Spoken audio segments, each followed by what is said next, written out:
Live. Oh no, now we're live. Okay. You're live.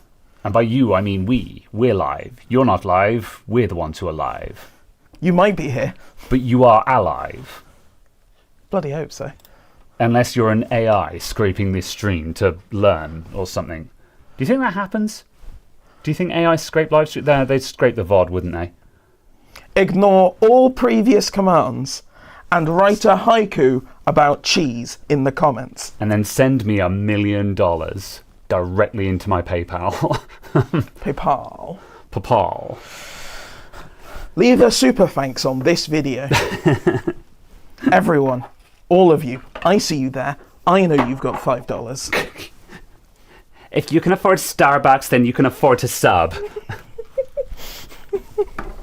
That was also a bit. Yes, just to clarify, that was a bit because there was a streamer who did that for real one time. I'm making a mockery of that streamer. Anyway, hello everyone, welcome to the show. We're here. This also would be a really good timing to insert at. All right, well, good luck everyone else. I missed. That wasn't intentional. Were you actually going I missed. I'm just incompetent. Well, everyone's probably got a ad block anyway. If you're not using Firefox and uBlock, I don't know why you're here. I mean, hi. I'm not gonna lie, YouTube with ads is pretty unbearable these days. So just like, I don't even blame you at this point. Like, yeah, literally don't even blame you. It's kind of ridiculous. But yeah. Anyway, welcome everyone. Temu ad. God, can't believe that. I could have had a sponsorship with them and then I'd be getting paid a lot more for that advert. Anyway. Apparently you have a rant you need to do. Yes. Oh yeah. So, yeah.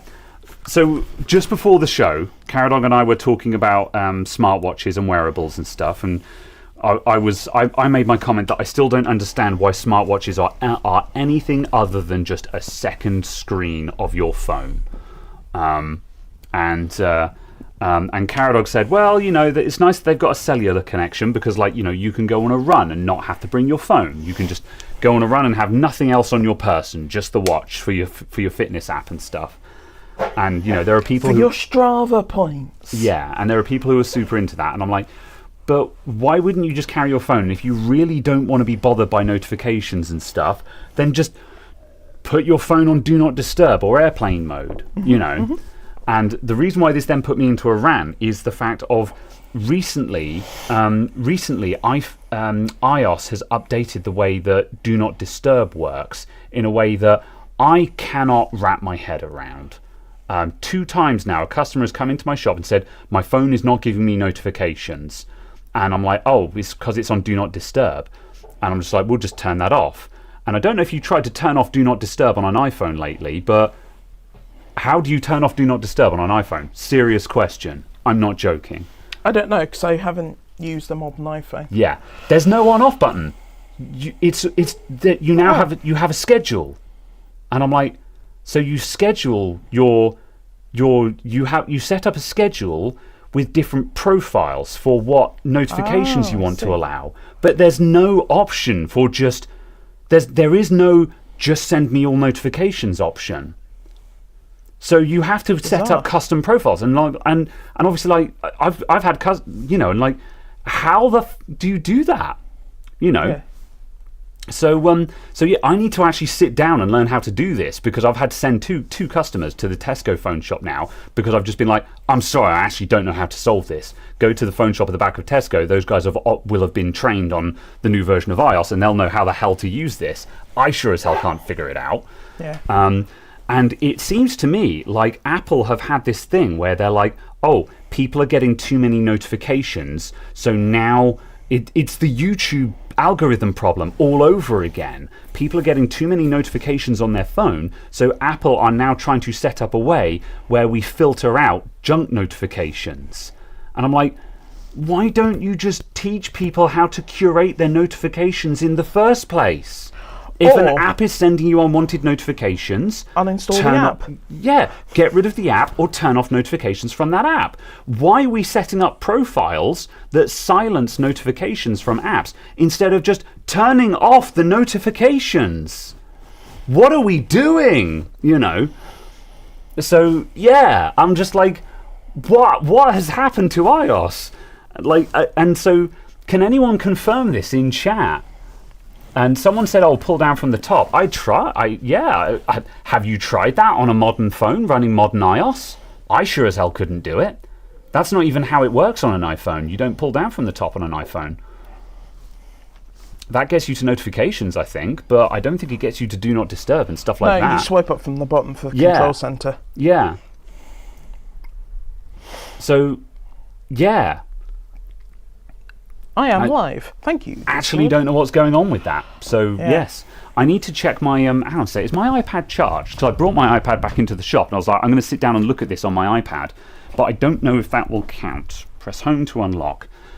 Can I remember the passcode for this? I think I set it to... Yes, I did. Good. I set it to my year of birth.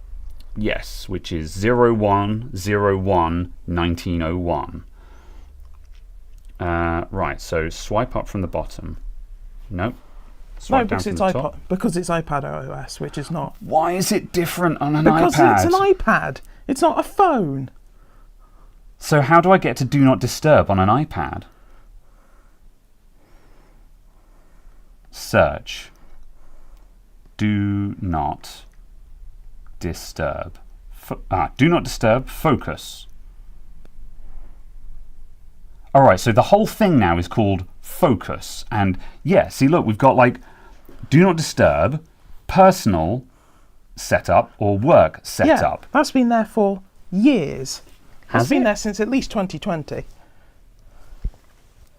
Right. But here's the thing then. Tell me how to turn on or off Do Not Disturb. I don't remember because I've never had to do it. Why isn't it just an on-off button? I think the simplest way of doing it is just going there and seeing that the schedules are off. So it's not set to turn on. Okay, so in order to turn on Do Not Disturb, I have to turn on a schedule. Yes. I have to turn on a schedule that is all the time. Just why? Who thought this was a good idea? Like, I'm not opposed to having the schedule functionality. You know, so you can be like. Oh, that's a camera. I'm not against the idea of the principle of the schedule functionality. So you can have it so like as soon as you're out of work hours, just notifications stop coming through or something like that. Sure, I get that. But why is there not just a global on-off or do not disturb? I don't understand that. So yeah. Yeah. See what I mean? Am I the asshole here? Oh yeah, that's kind of cool. Tap on, tap off. There is no on-off. You can turn a schedule that is on or off, and there is a schedule that is set up for just 24/7, but like there's no just on-off for Do Not Disturb. There is no button that is just like Do Not Disturb is on, Do Not Disturb is off. You have to change a schedule. There is.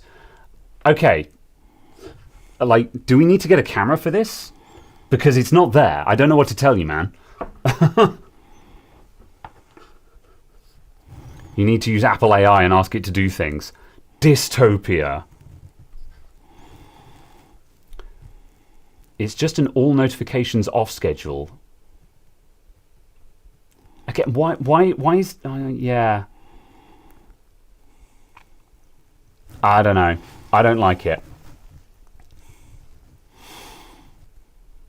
I think maybe the past two customers... See, this is the first time looking at it on this iPad, but the past two phones that have come in, I think the customer had already tried to figure it out and done something weird with the schedule, so there wasn't that always-on schedule. But then... yeah, I don't know. Swipe down from the top right edge. The ones that I had seen have fallen into this weird situation where just they were in do not disturb mode and there was seemingly no way to just turn it off. Yeah, I think that you cannot do it through settings. Okay, hang on you a have sec. to do it through Control Center. Oh, where is it in Control Center then? I think... Oops, too far. It's this. Okay, like the bell. Yeah, and then you've got the do not disturb settings there. Okay, so is that the switch that you're talking about, Chris? Because there ain't no switch in settings. I don't know what to tell you. It's not there. I can hold it up to the camera if you want, you know. But the Control Center has a bell icon in, which allows you to just... Yeah. You can tap and that then on and off. on the focus, if that is on, do not disturb is on. You tap on that, do not disturb is off. Okay, yeah, okay. But you have to do it through Control Center, as far as I can tell. You but can't also do it in settings. Yeah, and when you pull down Control Center, like it shows focus. That to me implies that we are in focus mode. That to me says that that's turned on. Yeah. Maybe that's where I got confused. The phone it's not actually in Do Not Disturb, but everything says focus, Do Not Disturb, which to me says I am in Do Not Disturb mode. But yeah, I don't know. Like, I'm not going to die on this hill for the, you know, so like if that's how that works, fair enough. But I just think it's an awful design and I hate it. Because you know how I turn on Do Not Disturb phone on my Android is I unlock it, I pull down from the top, and I tap the Do Not Disturb button. Or the silent button in this case. And then when I'm done, it says now in silent mode. When I'm done, I tap off again, and now it's not in silent mode anymore. So, like, yeah. What are you doing now? Connecting it to Wi-Fi. Oh, okay, yeah. Your thumb does not... Your thumb is the wrong thumb. Yeah, apparently I've set up a finger on that instead. Oh, whatever. Focus takes you to the menu for Do Not Disturb, personal sleep, instead of just turning it on or off. I don't know, man. Yeah. Yeah. Like, we found out how to do it in the Control Center now. So I was like, okay, there is actually a way of there is actually an on-off button. We have found the on-off button in the Control Center. Assuming this is running a remotely modern version of iOS. Yeah. That's on like 18 point something or other. I think. 18.5. Yeah, 18.5, yeah. But yeah, I don't know. It just seems like a hot, confusing mess because there's no just on-off. But... update, yeah, okay. The fact you have to enter the password to do an update seems a bit backwards to me. Yeah. But yeah, I was just going to forcibly go update now. Whack. Okay. Where is your lightning? Assuming this is lightning. It is lightning. Oh, yeah, I was going to say, yep, I've got one here. There should be one over there, but yep. I'm going to carry on putting this thing back together again. Right, this is not the build we're doing for the stream, by the way. This is just a customer PC that I also need to put back together again anyway. So I'm going to carry on doing this. So, yeah. All right. Anyway, so my rant is I don't like the way that focus mode works on modern iOS. That's it. Where is your lightning? Oh, was there not one over there? No, my question was, is this a lightning iPad? Because I know they've moved to Type-C on some. I thought you found a cable and said, is this lightning? Yes. However, yes. Yeah. All right. Needlessly complicated conversation is needlessly complicated. Who are you again? I am the law. Anyway, right. Okay.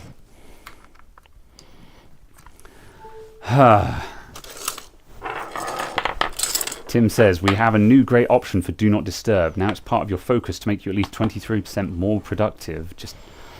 I don't want things to manage things. I want people to just have some sense of self-awareness and be like, I want people, if people are struggling with, just press the down a lot, yeah. I was really confused because I pressed the off button and it didn't turn off. Oh, yeah, no, you don't push the off button to turn it off. That's stupid. Yeah. Yeah. Anyway, yeah, I don't want people to like have things that just again it's this whole issue of just like having ringing the bell for notifications and stuff like that. It's just like, why is a subscription not just tell me about this? I have expressed interest in seeing what this channel offers and stuff like that. It's all of that stuff. I'm begging people, please manage your own stuff and stop requiring everything to do it for you. Right. Okay. Moving on. Hi everyone, welcome to the show. I'm going to be assembling computers today. It is Saturday, 9th August. And you're here. PM. Good, right. I'm going to lob this back in the case. So this is a computer that came in. I've been making a no-post video on this. Spoilers, it was possibly a dead memory stick, but also there was like a liquid spill on it and just everything was grotty, so I ultrasonically cleaned everything. So I'm just throwing it all back together again, and then that will be that done. Oh, I completely misread that. Oh, what did you read? I thought this was a Zotac Gaming GeForce GTX 1650 OC 128-bit GDDR. I was like, how do you mean it's got 128 bits of VRAM? It's got an EEPROM for its VRAM. EEPROM for VRAM, yes. But yes, that was me failing to read. Yes. Right. Everything is just a little bit grot on this computer, and just everything just needs a wipe down. But yeah, so I'm throwing this together, and then we've got a customer build to put together. Customer brought in a load of parts and was just like, "Can you put this together again? Put this together for me?" And I'm like, "Okay." So we're going to put that together. It doesn't look terribly exciting, but it's a Corsair case that I haven't seen before. It's Corsair's quote-unquote fish tank style case, which was reviewed by everyone poorly. Oh, really? What was wrong with it? Apparently, the build quality is not. Oh, really? Oh, that's a shame. Well, part of me can kind of see that, because like this was kind of like, both Si and I, we kind of had this problem with the Frame 3000 where it just felt a bit flimsy, whereas like the Frame 4000 has got all of the little extra bits that kind of just bring it all together, but the 3000 just kind of doesn't have that and feels a little bit flimsy. So yeah, I guess we'll be the judge then. Yes. I hope you charge more than £7. I will probably be charging 60 quid. I honestly thought you were going to say that I'll probably be charging £6. No. You missed a bit. Where? Oh, that's a scratch. Oh, okay. Yeah. Right. The front fans are kind of grossy, but to sort those out, I'd need to take the front panel off. Just build the computer. Yeah, I don't think I'm going to detail those front fans. Are they paying you more than £80? No. Yeah. Exactly. And yeah, I'm not detailing this. I'm just making it not grot, basically. Good. So yeah, however, I will quickly attack those with the paintbrush though, just from here, just to get the worst off. So yes. Got a smoker's PC the other day. Proper filthy. Horrid. Horrid. Yeah. Yes. Going back to our conversation you said that I wasn't allowed to have because we weren't live. Oh, right, yeah. What were we going to talk about again? Oh, yes, we were going to talk about... So we started the conversation where you said you'd spotted a 2080 Ti? Someone had listed a 2080 Ti somewhere for £50. Yeah. And you said, I don't know how I feel about that. And I said... Yeah, would you use a 2080 Ti in a build today? Because my reason for like not doing that is because like if you go to a card that's a generation newer, then you'll get something that you could buy something for about the same price that's the same speed, but a generation newer and uses half the power kind of thing. or possibly, for less money maybe, or whatever. So yeah, would you buy a cheap 2080 Ti for a build? I think so, because it's got 11 gigs of VRAM. Is it 11? Yeah. What a weird number. And everything else around its performance class is 8. Interesting. So what is around it in its performance class? The 4060 Ti 8GB, Yeah. or the 3070, Yeah. or the 9060 XT 8GB. Yeah. Where does it land in terms of second-hand AMD cards, like 6000 series? Slightly faster than a 6750 XT. Yeah. So Slightly slower than 20% slower than a 68. Yeah. 6800 XT.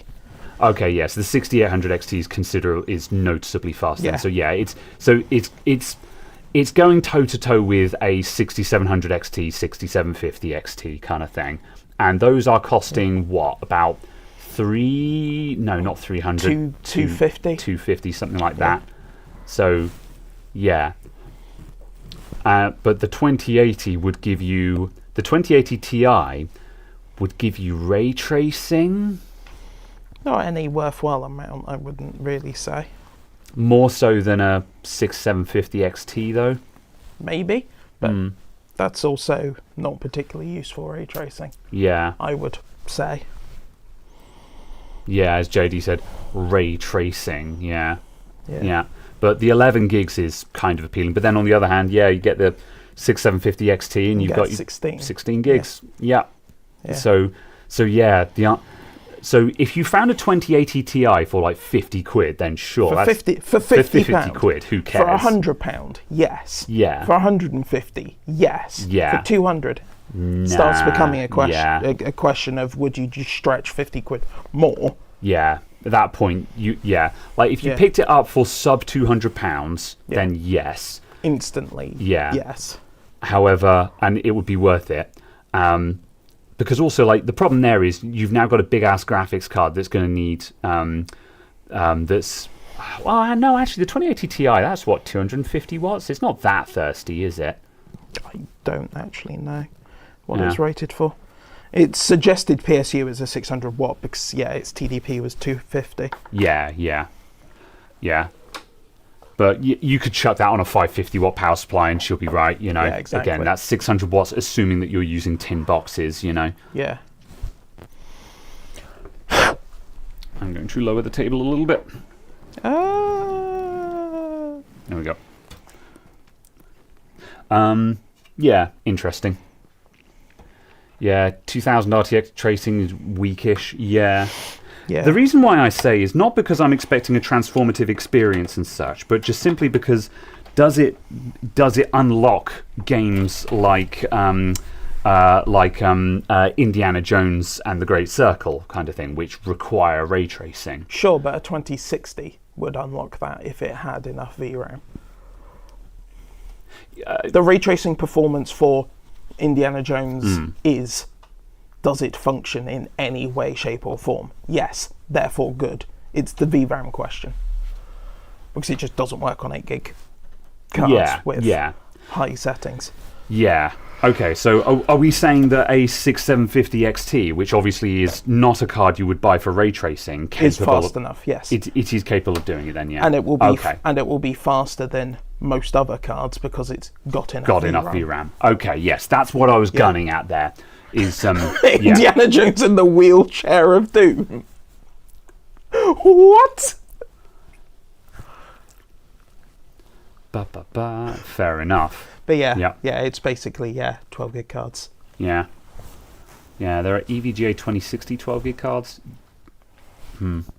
2060 is probably below minimum spec for us building these days, really. Although, how does the 2060...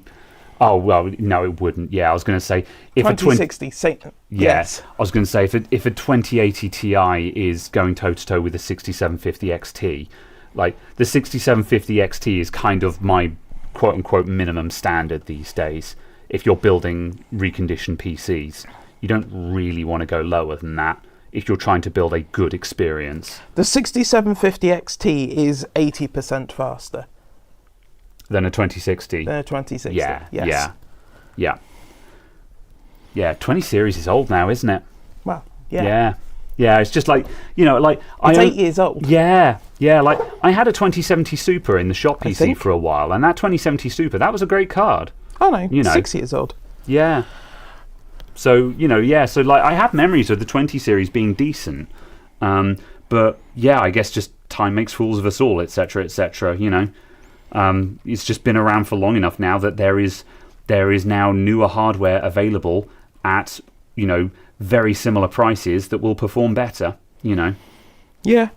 And this is the thing, is just, this isn't, again, just to clarify, because I know people get pissed off when you say X is bad, it's not that we're saying it's crap per se. What we're saying is that you can get something better than that for very little extra money, or little to no extra money, Yeah. So, yeah, that's just it's always interesting to see where the needle has moved to, where the price sweet spot needle has moved to. And, yeah, and in a way it also gives me confidence about cards like the 6700 XT and stuff like that, because when you look at modern performance charts, the 6700 XT doesn't look very impressive on those charts, but also at that point you're competing with graphics cards that cost $400 and up. So, yeah, it's going to be more. So, yeah, 2060 KO was a good card when it came. Yeah, that was one of those sort of flash in the pan, late stage 20 series cards. Just very good for getting people off of 1060s. Yeah, because it's like if you can stretch the budget to the 9060 XT, 16GB, it's 14% faster than a 6750 XT. So it's kind of a case of that's where the bottom end of the current generation is for 60 classes. It's only sort of 13-ish% above the 6750 XT. Yeah. How much is a 9060 XT these days? I don't know. The problem is So might know. Yeah, because I was going to say, I've got a horrible feeling that the answer is going to be about 400 quid, which is just sort of, yeah. But then I guess that's just where we are nowadays, isn't it? Sorry, I'm struggling with the noodly boys at the moment. Okay, there we go, I did it. Huh? Oh? I have done an internet search for 9060 XT 16GB, and the first, second, and fourth results are for BAE Systems Limited on Company's House. I was like, what search engine are you using? DuckDuckGo. Huh, okay. And I'm just like, what? Yeah. Alright, that's a fail result, DuckDuckGo, sorry. Yeah, 9060 XT is 320 at SPI. Yeah. 320? Oh, that's not bad. Yeah. Yeah, that's not terrible. You can buy a very respectable modern mid-range at £320. That's fine, I would say. Like, I'm not going to be like, wow, such value or anything, but like, considering stuff costs more than it used to and such, that's fine. You bought 2 of them and sold one already? Yeah.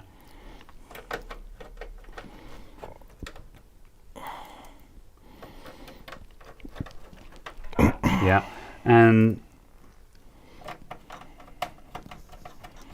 how does the 9060 XT compare against a 6800? It will be 5% slower, roughly, based on the tech power up numbers, I think.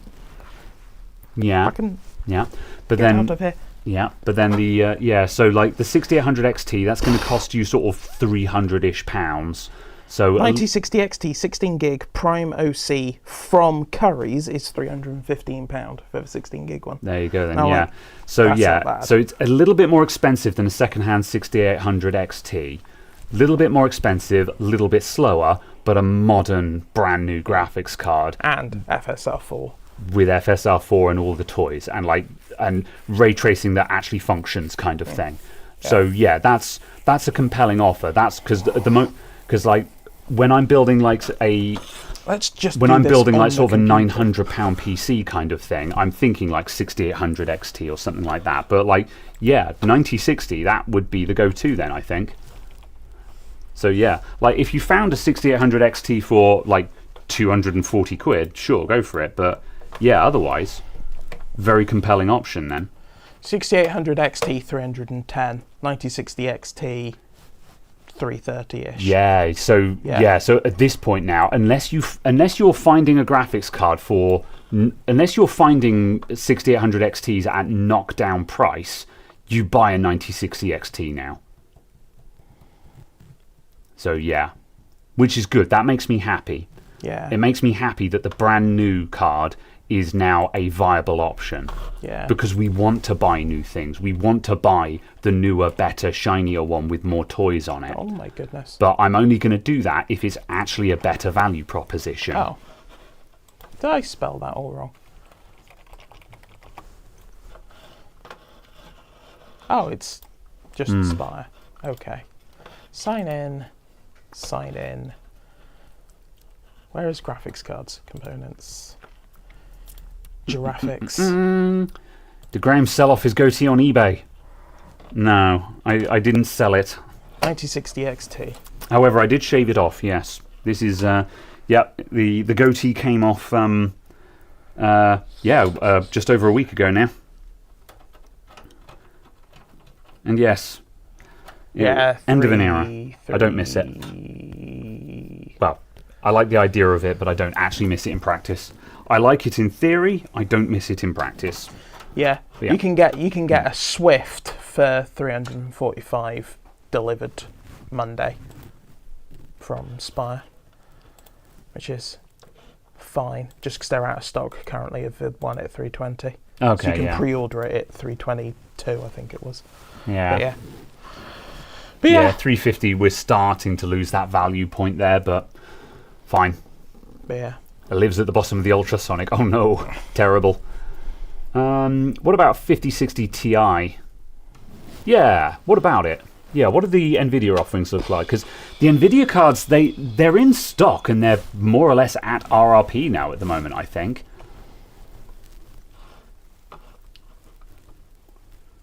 I mean, these are eBay. This is eBay we're looking at. Like, just what's it look like on it? Oh, there's one. Yeah, 400. Yeah, there's a palette down there as well. That's pre-owned. Yeah. Yeah, for the 16 gig one. That's an 8 gig one. Yeah. That's an 8 gig one. Yeah. So what about brand new prices from either Spire or Amazon or whatever? Yeah. What's the NVIDIA lineup look like? What did we say? We said 5060 Ti. 16 gigabytes. 424 for the first one that's actually in stock. So we're talking 60, 70, £80 more. Yeah, for in stock. And how does the 5060 Ti compare versus the what's the 5060 Ti comparing against? Because I can't remember how much faster. Yeah, because I've kind of lost track of where the comparison points are. The 5060 Ti 16 gigabyte is 5-ish% faster than the 9060 XT 16 gigabyte. Wow. So basically the 5060 Ti is just a hard nope at the price point then. It is, yeah, between 5 and 10% faster. Yeah. And then the 5060 Ti 16 gigabyte is, sorry, the 6800 XT is between 5 and 10% faster than the 5060 Ti. Yeah. Yeah, so the 5060 Ti is just it's too expensive. Yeah. It's just, it is approximately like £50 to £80 too expensive. Yeah. So yeah, absolute no. Yeah, so, the 6800 XT is worth paying the same price as a 9060 XT for, I think, because it's like 20% performance difference. It's like 15 to 20%. So it's worth, I think, the same price because of the raw performance. Yeah. But you could very easily sell someone on saying, get a slightly slower card, but get FSR4. Yeah. So yeah. I think if I found someone had paid the same price as one for one, I wouldn't think they're an idiot. Yeah. But it's also the case of I would be leaning them in the other direction, not because of performance, but because of features. Yeah, it's going to come down to where their priorities lay, and also just, some people are going to turn around and be like, I want brand new current generation. Oh yeah, then you'd buy the 9060, which is also my recommendation because of features. Yeah. Whereas, for some people they'd be like, horsepower is all I care about, in which case, 6800 XT, especially if you find one at a good price, is still an extremely compelling option then. So yeah, so 9060 at 320 quid is a no-brainer. Again, unless you pick up a 6800 XT for like 250 quid or something like that, then it suddenly becomes extremely attractive again. Yeah, so, and then also, the 9060 I think is good even up at £345. But beyond that, it loses. I think, because at that point it's on the second-hand market. You're looking at 3080s. 4070s. Yeah. But you're missing VRAM. Yes. Which always becomes the NVIDIA problem there. Yeah. Do you think we'll come to the stage where everything will be soldered and nothing replaceable? Not on custom PCs in any time soon. There's certainly concepts on the horizon and on the market for non-modular desktop computers. That are interesting in certain ways, like that one AMD thing. I forget the name of it. Just the Strix Halo based stuff. Yeah, Strix Halo. Yeah. But I don't think we're anywhere near. I don't think we're anywhere near the modular custom desktop as we know it getting replaced. Certainly, the technology to replace it exists. But I don't think we're anywhere near it becoming reality. Right, I'm going to wipe down this side panel. Then I guess didn't put the SSD in. Oopsie. Yeah, it goes under the graphics card. So now I've got to take the graphics card back out. Yeah, Strix Halo stuff is awesome. So I'm told. I don't know much about it. It's definitely interesting. Yeah, all I know is that people are excited about it. Gobs of memory bandwidth. All in one integrated unified memory. It's kind of, very interesting. Oh, and no one's selling one on AliExpress. How sad. Boop. SSD screw. I've got a 7900 XT Nitro and a 5080. You're planning a 4K 60Hz build for your girlfriend soon. What should you put in? Yeah. So are you saying should I use a 7900 XT or a 5080 in the 4K 60Hz build? I mean, I would say both are easily capable of doing it. I would pick your preferred one. Let's see, the fifth. I was going to say, although either way, with those graphics cards, aiming at 60 hertz is just a no-no anyway.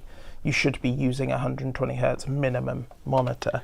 I was going to say, I feel like with either of those graphics cards, 4K 120 should be easily attainable. So yeah. I would be saying I would say just pick whichever you prefer the most to keep yourself, which is going to come down to what games you play and optimization and stuff, and also just your personal preference, I guess. If you play games that if you play games which I think it's going to come down to, do you care about ray tracing? If so, I'd keep the 5080. Whereas if you don't super care about ray tracing, then I would say the 7900 XT is going to have more VRAM. But yeah, single player indie games. I mean, for indie games, you don't need horsepower there. So either of those cards will just demolish your target spec. So yeah. How do you? Yeah, I was gonna say, how do you have an OLED that's only 60 hertz? As far as I'm aware, literally any of them from any brand that you'd recognise were 120 or 144. Yeah. Seems weird. Ugh, I wouldn't know though. that is quite filthy. Yeah. That's why we're cleaning it. That's why you're cleaning it. I don't get my hands dirty. I have a man for that. I have staff for that. Yeah, the man is me. I am the man. It's the Sky Glass. Oh. That's also just a terrible purchasing decision anyway. But you are where you are. I don't know what that is. What is a Sky Glass? So you know the company Sky Yes. that does TV programming. Yes. They also sell TVs. Okay. And they just made And a the Sky terrible... Glass is the TV. Okay, so they just made a terrible TV and just offered it out with their packages or something. It's a TV that you can only get on subscription, I think, technically. And the So pricing is not massively good, and the performance is not massively good. Unfortunate. And also, as soon as you cancel your Sky subscription, the TV is bricked. Okay. If I remember correctly, it also requires you to have an active internet connection, or otherwise it doesn't work, because it doesn't actually have any inputs on it.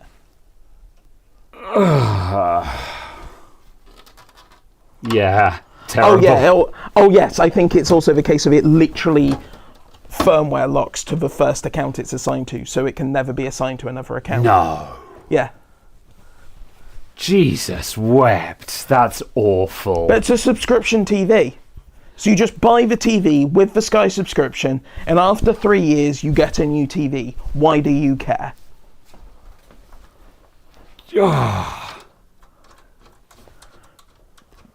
That's just yeah. I mean, I guess if you're paying the subscription anyway because you want Sky, so because you want Sky, because you want access to those channels, you want Sky Sports, and because you like your football or whatever, fine. And yeah, if you get a new TV all the time, fine. That's just so horrendously wasteful of resources, because that is literally manufactured e-waste at that point. That's the definition of this. Like, initially I thought it was a case of, okay, it's bricked unless you start paying for a subscription. I'm like, okay, that's terrible, but fine, whatever. Of course, that's how they do it. But the fact that it can't be transferred to another account, that's just malicious. That's actually malicious at that point. Because, yeah, I hate it. I hate everything about it. Just... You can see why Lewis Rossman's so pissed off, can't you? I think the reason why I'm not as angry as he is simply because I'm blissfully ignorant of the existence of these things. Yeah. Yeah. We need Clippy more than ever. The new one that came out this year is actually a reasonably good panel. So that's nice that at least it's a nice TV, but again... But at no point should anyone be buying it because of literally everything else about it. All those other things, that's just a straight, don't buy into this. Don't be part of the problem.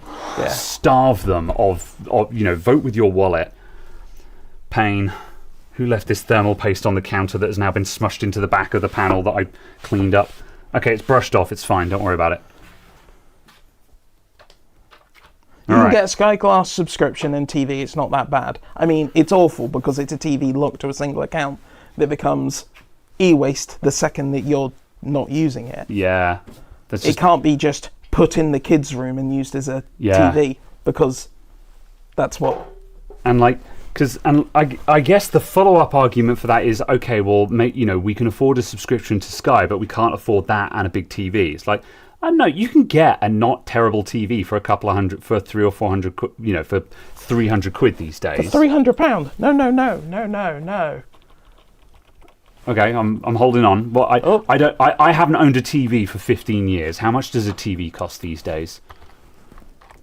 Because that's the thing, is that's the next argument I could see coming, is like, okay, I can afford Sky, but I can't afford a big TV. So getting one with my Sky subscription works out.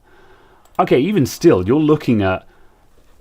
there we go, £165 for one, including a Roku. Yeah, 165 quid. And like, that's not OLED, but still, it's 165 quid. Who cares? You know. Oh, there you go. There's the £125 one. £125. It's 32-inch. That's not. Yeah. That's kind of small for a TV by modern standards. Like, you kind of want a 40-inch minimum for a TV. But just like, you've got like 40-inch TVs for like £165. Yeah. So like, and now you own it. Yeah, and it doesn't brick the moment you don't pay for Sky anymore. So yeah, like, I get it. You know, maybe this is a method of getting an OLED TV, but I reject that. I would say no. If you can't afford OLED, then don't buy the OLED and just get a cheap TV that you actually own. You know, yeah. But even then, yeah. Sai says also, if you move house, you need a new TV because it can't be reactivated. What? What? No! Yeah. No! Apparently you're wrong, because I've used mine as a TV only. What does that mean? As in, you can use just a HDMI input on it? Yeah, like, what are you saying? Because Caradog said that it doesn't have any inputs, so you have to use it through your Skybox. Are you saying that it does have inputs and you can just plug HDMI signal into it? But then does it still... but then even if you can... like, I would imagine that surely it must have a HDMI input just for, like, your Xbox, you know. Yeah. But if you still need an active Sky subscription for the TV to function, then the problem remains the same. Is that it's a TV that you don't own, basically. Yeah, because I...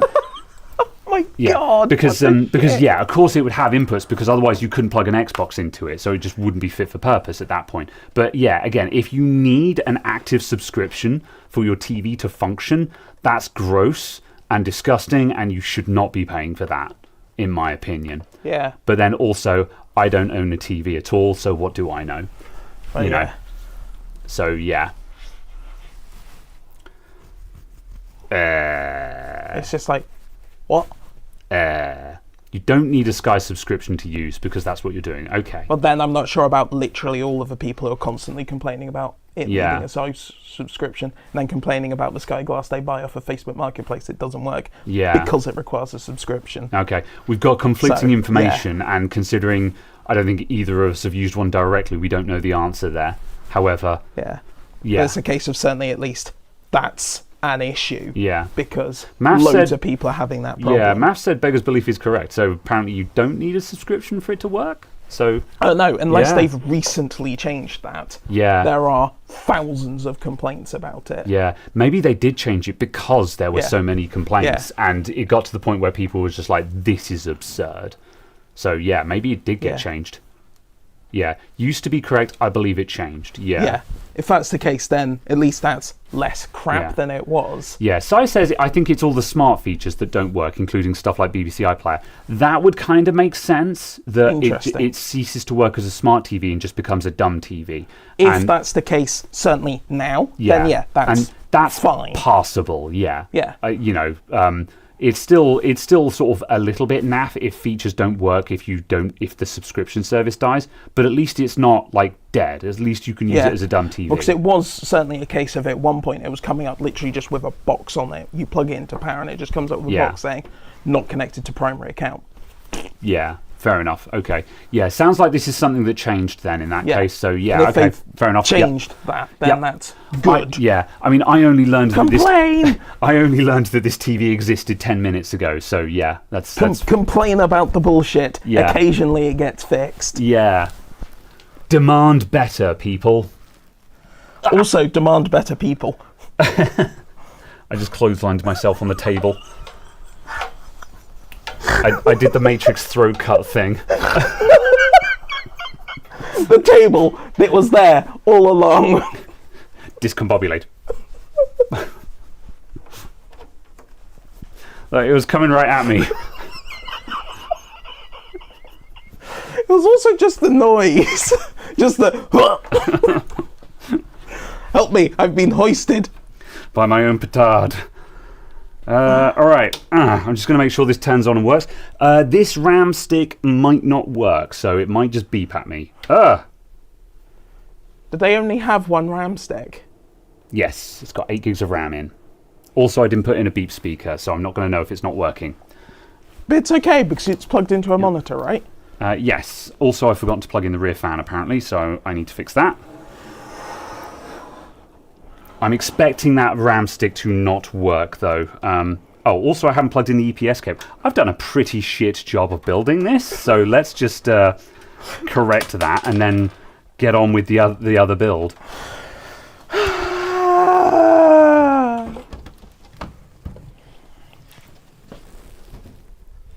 It's all about having something to do while we have a conversation. I'm a professional. Come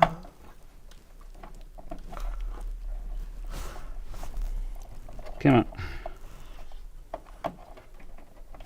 Here we go. And beep speaker. Did you plug in the fan? I did. Excellent. Cook steak instead. I'd love a steak right now. I'm hungover today. I drank a lot of wine last night. It's fine, we can go to Jerry's. Hell yeah, we should do that at some point. Not tonight, because I've got to watch this stupid Amazon movie. But yes, we should go to Jerry's. Venus got build quality. How dare? How very dare? What camera are you using? This is a Canon 6D?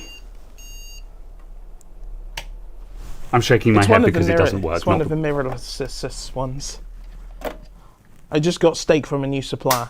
Interested to see how it is. I honestly thought that went through that iMac there. I mean, the iMac's like a 2009 or something, so that would have been extremely funny and I would celebrate it, but... Right. I'm now going to run the RAM at 4,400. Extremely overkill RAM kit, but it's DDR4, so I'm kind of just using up what I've got on hand. Like, this is not an appropriate RAM kit for this computer. However, it's the only 16 gig kit I've got in stock, and I can't bring myself to buy more DDR4. Because if you're building AM4 computers right now, what are you doing, you know?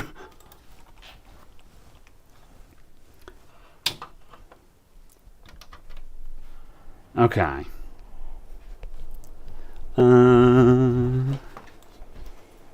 Plug in a mouse and keyboard. £23. Yeah. Or I could sell this, because what am I going to use this in? What else am I going to do with it? I don't know, but it's also the case of just, yeah, DDR4 is not cheap. Not massively cheap. Well, I would say that's pretty cheap, 23 quid for 16 gigs. Like a 32 gig DDR5 kit is 90 quid. So if you half that, £45 for 16 gigs. So yeah, it's half the price of DDR5. Ah, there we go. That's some cheap RAM for this machine. Yeah. Good old Dr. Memory. However, yeah, but like, or I could just sell the RAM that I already have kicking around, because what else am I going to do with this RAM? Because you could probably sell that RAM kit for like 120 quid. Certainly if it's one of the early ones. Yeah. What am I going to do? Okay. Give away this expensive RAM for free? I mean, yes, that's what you normally do, Graham. But I'm not going to give it away. I was going to sell it for the cost of a new RAM kit, which was I think I pegged it at like 30 quid or something like that. Because I've got another 32 gig kit, DDR4 kit as well. So like if I needed a nice DDR4 RAM kit, that's the one that I was going to keep on hand. However, yeah, I guess I could just buy that and stick that in there and sell the nice Viper kit.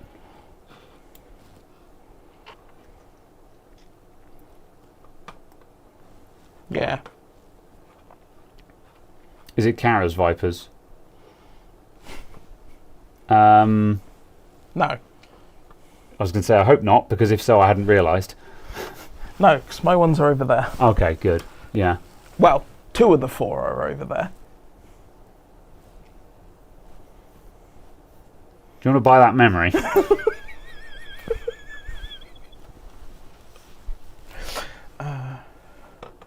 Yeah, no, but seriously, just hit buy it now on whatever that RAM was. So, yeah.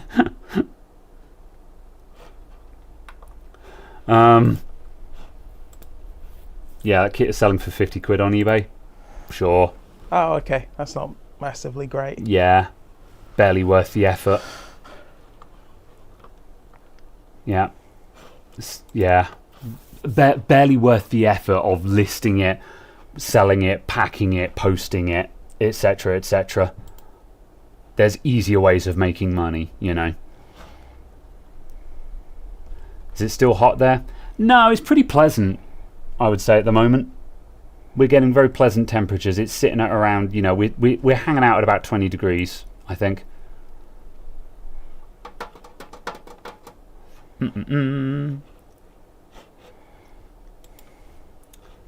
Hassle, just sell it. Yeah.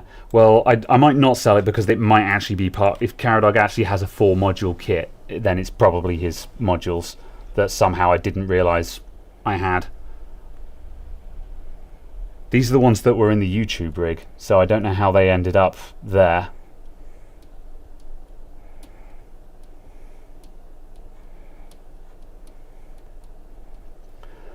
What cheap M.2 drives are you having good luck with from Amazon?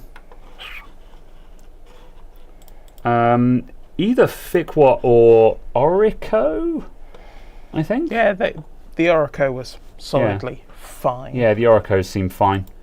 But if it's for a personal build, though, I would spend an extra 5 quid and just stick a Crucial P3 in there.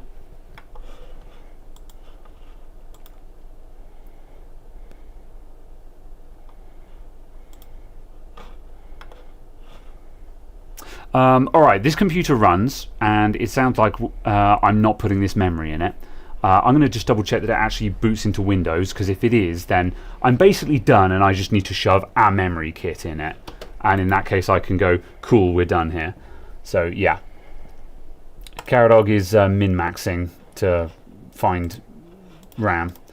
Alright. Well, it's mostly just the fact that I was just seeing if there was anything else worth buying. Fair, fair. Because also, if I found someone who had like 20 kits for like £2, yeah, I was just going to be like, oh. Understandable. Yeah. DDR5 still having issues with 4-stick Expo? I mean, it depends on what you're running, but like, I also don't run 4 sticks. DDR4 has issues with 4 sticks. Yeah. DDR3 has some issues with 4 Yeah, sticks. just don't run 4 sticks. It's really simple. People seem really determined to die on this hill, and I'm like, but why? Just buy a 2-module kit. Like, you can have a 2-module 64 gig kit. Just why would you run 4? I don't understand why you would. I don't understand why you would bother. You know. Again, I'm not saying that it doesn't work. I just don't understand why you would do it willingly instead of running a 2-module kit. Yeah, for standard consumer. Yeah. There is no advantage. Yes, thank you. Confirm. Yeah. Okay. Because this is the thing, like I called it out in the video this week. I was just like, I don't approve of 4 modules, and I said in the video, I bet there's people already furiously typing comments in. And yeah, there were people being like, I've used 4-module kits on the following systems, blah blah blah blah blah, and I'm just like, cool, but why? You know, just who cares? Just stick it. You know, why would you bother? But yeah. Would you like some free wine? What's the catch? I don't know. I mean, sure, I'll take free wine. Yeah, claim now. I want free wine. No quad channel? No. Quad channel is not a thing unless you're running a high-end desktop, in which case, why are you running a high-end desktop? Yeah. Okay, this is going to be a first month free subscription thing, isn't it? That certainly looks like the answer to that. Never in which mind. case, no, because I will forget to unsubscribe. I mean, that's the point, isn't it? Indeed, yeah.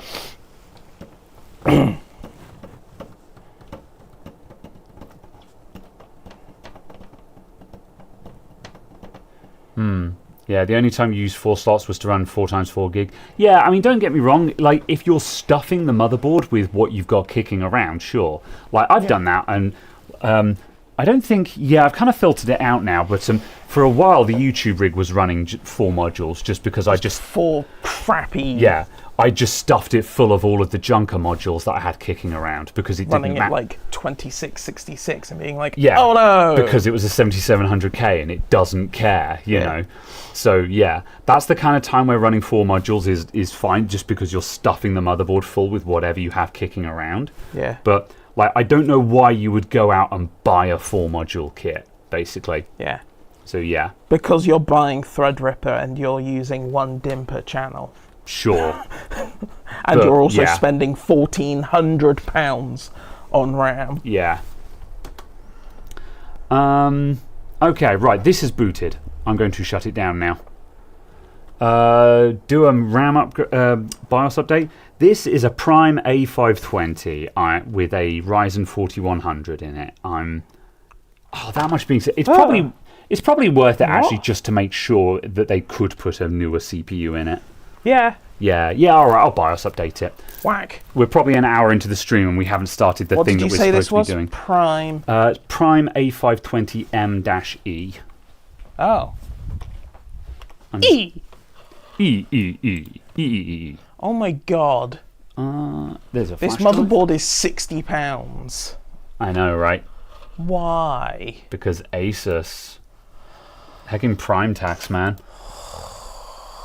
This is why I bought that. That's why I bought that ASRock that you turned up your nose at, because the Asus was like 60 quid. And I'm like, no thanks, I'll just buy an ASRock for 50 quid. I turned my nose up at it because it was, you know, an H610 board. Yeah, true, yeah. But also £50. But yeah. Oops. I clicked the wrong thing. There we go. The BIOS.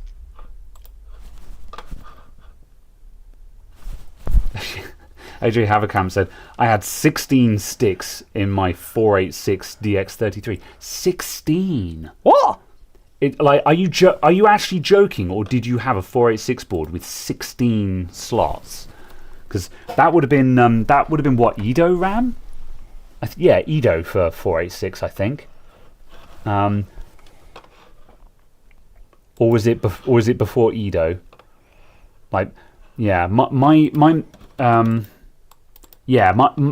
knowledge goes back to Pentium 1, which was Edo. Edo. And Edo, you had to put them in pairs. This is pre-Edo. Okay, Edo came in with the Pentium. Fair, yeah. I think I have, somewhere in the office, in total 1 gigabyte of Edo RAM. That's a lot. Yeah. Like, that's a lot of Edo RAM. Yeah. Why?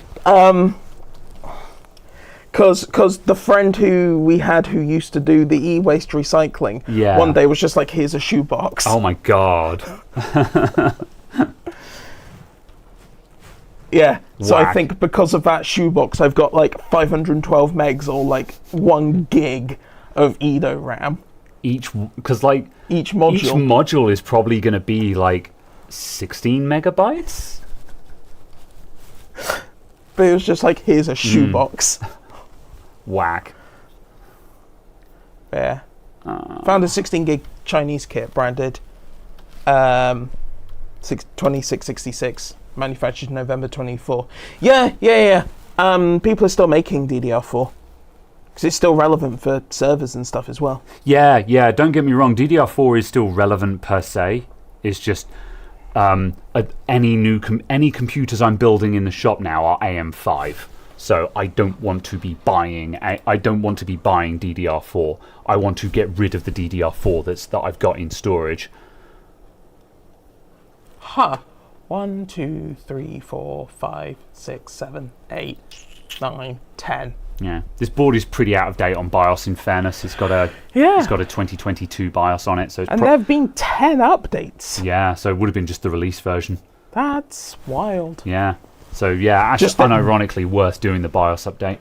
I'm just shocked that there have been more than 11 UEFIs for an A520E board. Oh yeah, but like this motherboard is the OEM's darling. Like this is a PC specialist PC. How they must have bought thousands of these motherboards. Yeah. Why do they care whether you get UEFI updates or not? I guess, but well, it was like we were saying. You know, you do updates for the boards, for the products that sell, not for the products that don't sell. So. Yeah. What board? If you're not going to update the boards that sold 10, what boards are you going to update? The one that sold 10,000? Yeah. Help yourself to custard creams, by the way. You know, like I haven't specifically offered them to you, so you know. Okay.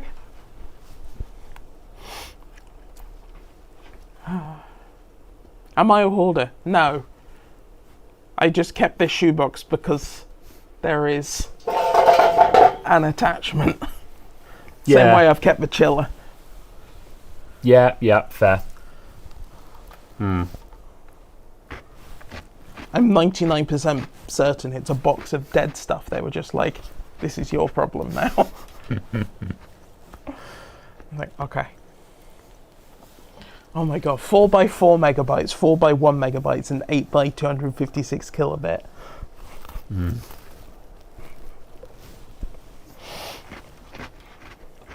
Yeah. Whack. Right, I'm going to finish this custard cream and then I'm going to go and get the bits for the actual build. After being live for an hour and 7 minutes. It's okay, it'll only take half an hour. It's been an hour, cider can be opened. Not for me. I drank 2/3 of, like, A glass probably of, two-thirds of a glass of wine. I drank probably 3/4 of a bottle of wine last night. So I'm like, no, I'm not drinking alcohol today.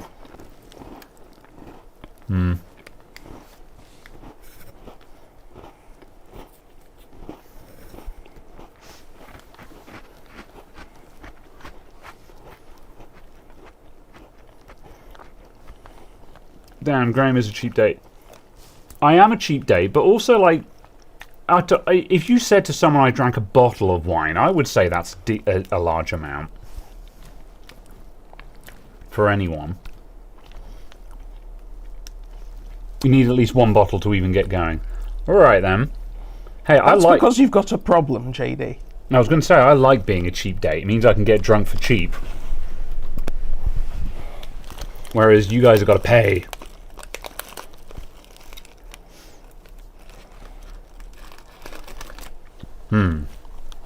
But I don't get hangovers. Yeah. I mean, I don't get, like, devastating hangovers. I just feel pretty ropey.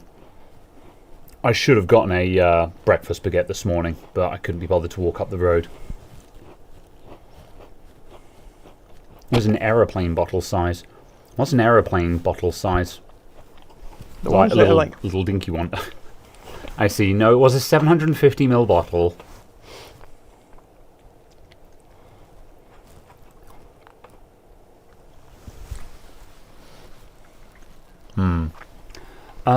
Let's see. Recover BIOS. Yeah. Let's do that, and then I'll just save and quit.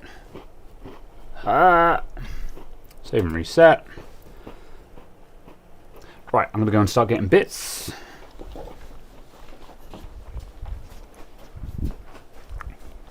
good. So what is this computer?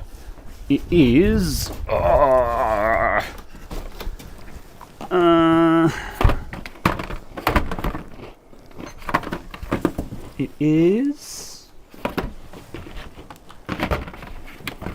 It is a box of parts without a CPU in. What the hell? Oh, don't tell me we don't have a CPU. I'm sure I saw a CPU. Oh, there it is. It's a 7600X. Good. Yep, 7600X and a 5060 Ti 16 gig. And a what? Sorry? 5060 Ti okay. 16 gig. So yes. Sorry, I just heard 15 and then I was like, Yeah. a 15? Yeah, there's definitely What? some optimizations and slight different things that I would do with this build, but it was a case of like the customer supplied the parts, and I was just, and I couldn't be bothered to go through it all one by one. I did say to them, because like they've got a Noctua cooler here, and I did say to them, don't buy a Noctua, buy a Thermalright for half the price, and they didn't. So this is why I tend not to do that much, because customers don't listen to me. As long as the parts work together, they generally be like, well, I've already made up my mind. I'm like, cool, I'm just going to build your PC then. No. However, there's nothing in here which I think is a screaming like, oh my god, what were you thinking? There's no just objectively terrible ideas here. We haven't got an 8GB graphics card, Yes.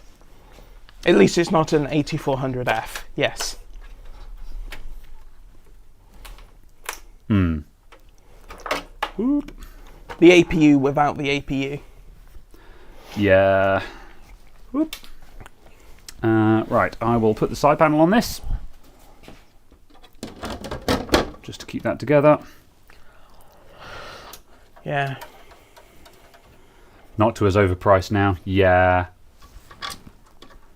Yeah, Noctua's in that weird place where it's just like, I appreciate that you guys do lots and lots of engineering and stuff like that, but bitch, I ain't paying 70 quid for an air cooler. 150? Oh, they must have cheaper ones than that though, right? Like this is a Redux, that's not £150 surely. I don't know. Let's find out. Let's find out. Yeah. Which one is it? It is not even the good one. God, they overpaid. However much they paid for this, they overpaid. Yeah, I told them to change it. I did say. This is the wrong keyboard. I can't type on this. Yeah, it's an NH-U12S. It's an NF-P12 Redux. Oh, it says NH on the side of the box, so. Oh, it says based on the NH12S. It's based on this cooler. The what? It's based on this cooler. It is the NF-P12. Based off of the labeling on the side. But then... The what? Yeah! I went, huh? What is like? Is that the name of the heatsink? And then when you put that fan to it, it becomes the NF-P12 or so? Oh, the NF-P12 is the fan that is on there. Oh! £50! I told him. Oh my god, that's horrifying. I said to him, change the cooler. Whatever. Yeah. Yeah, I'm not going to sit and shit on him or anything like that. It's just, yeah. I said you could buy a Thermalright for half the price and the same performance. No, you could buy a Thermalright for £12. Yeah. Oh. Right. Oh. Well. Big Sag. I was quite happy with my NHD 15 Gen 1 because that was like £60. Yeah, and I mean, hecking huge. Yeah, but also like back then, you couldn't buy good air coolers for a fraction of the price. That's the thing. Yeah, but it was also the fact that it was £60 back then. Yeah, and we were just true. like, oh, this is kind of expensive. But it was also £60. Yeah. When it's now 150, and I'm just like, yeah. They're spending God knows how much money optimizing their fan blade profiles and flatness and stuff, and it's like, okay, you're now paying we're now paying double the price for another 1% performance, which just doesn't make any sense. No. You know, recommended air cooler for a 9990X. Is that a real thing, or is it a 9950X? Or is the 9990X a thing? It's the Threadripper. The recommended air cooler is an AIO. I see.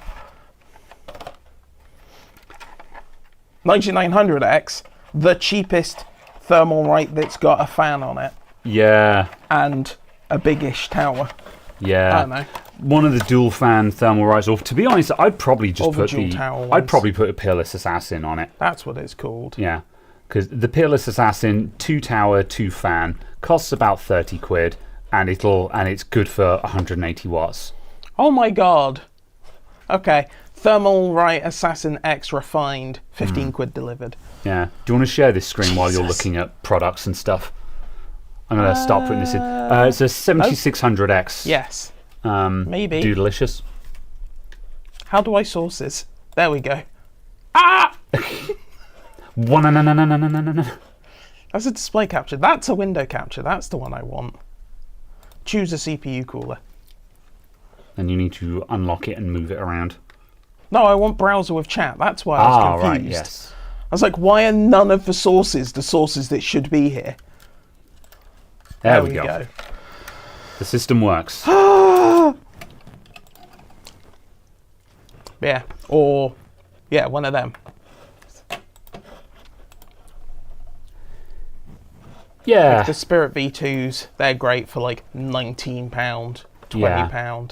I don't know where they top out though for cooling capability.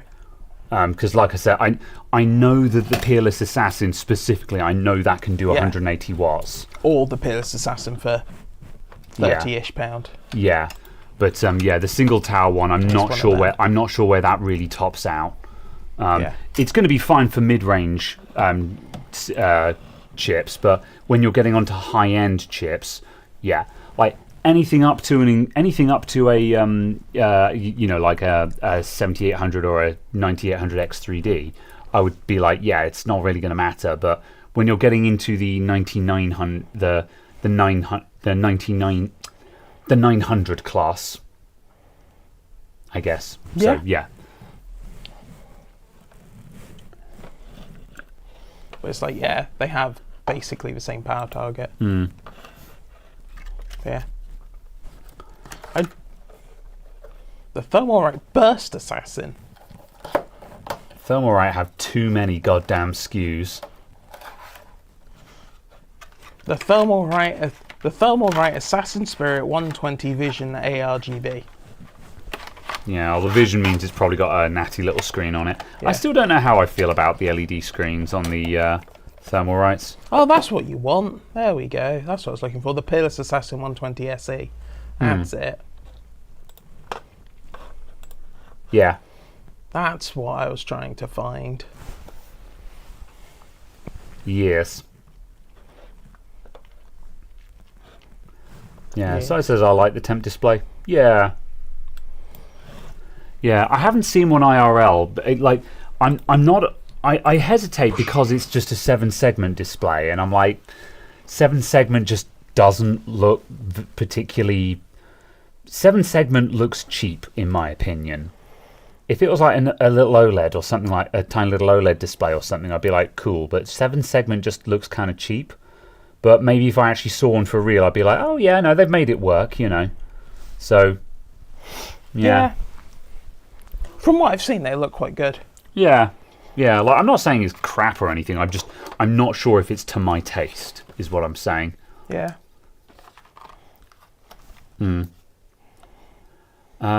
Looks nice, but does require a UAC prompt at login to run. Gross. Oh yeah, because it'll be Ring 0 stuff. Because everything is. Yeah. Horrid. Yeah. Yeah, not a fan of that. Although at least that does mean that it actually gets the real CPU temperature and not like the and not just the heatsink temperature, effectively. Oh, I see. Yeah. Yeah. I would still be looking at B650 for basically anything at this point, because Same. at least last time I had any sort of decent look at the B850 motherboards that existed, Yeah, we had none of them Yeah. had enough USB. we had a big old rant about this the last time we were doing like a specking stream, where all of the B850s had garbage I/O on them. Yeah. Yeah, it was. I think it was when we were specking the new YouTube rig. I was looking at boards, and we were looking at the options, and the B850s just all had garbage I/O, and it was just like, I don't know why you would use anything other than a B650 for a current general purpose AMD build. If you really need a lot of stuff, then I guess you go to an X series, an X870. But like, that's the only reason why you go X870 is because you need like a crap ton of PCI Express slots and stuff like that. In terms of just running the chip, like this board here, the B650 Eagle AX, this is currently my weapon of choice motherboard. This thing is like 130 pounds or so, and it's it's a nice looking board. It's got 3 M.2 slots on it. It's got front Type C. It's got built-in Wi-Fi. It's Wi-Fi 6. It's not Wi-Fi 7, but sure, fine. And it's got and on the back of it, you've got 8 USB-A ports and a Type C. And like, I think the Type C is 5 gigahertz, which is a bit wonky. I'm not sure what the deal with that is. And there's only 2 USB 3s there though. Wait, really?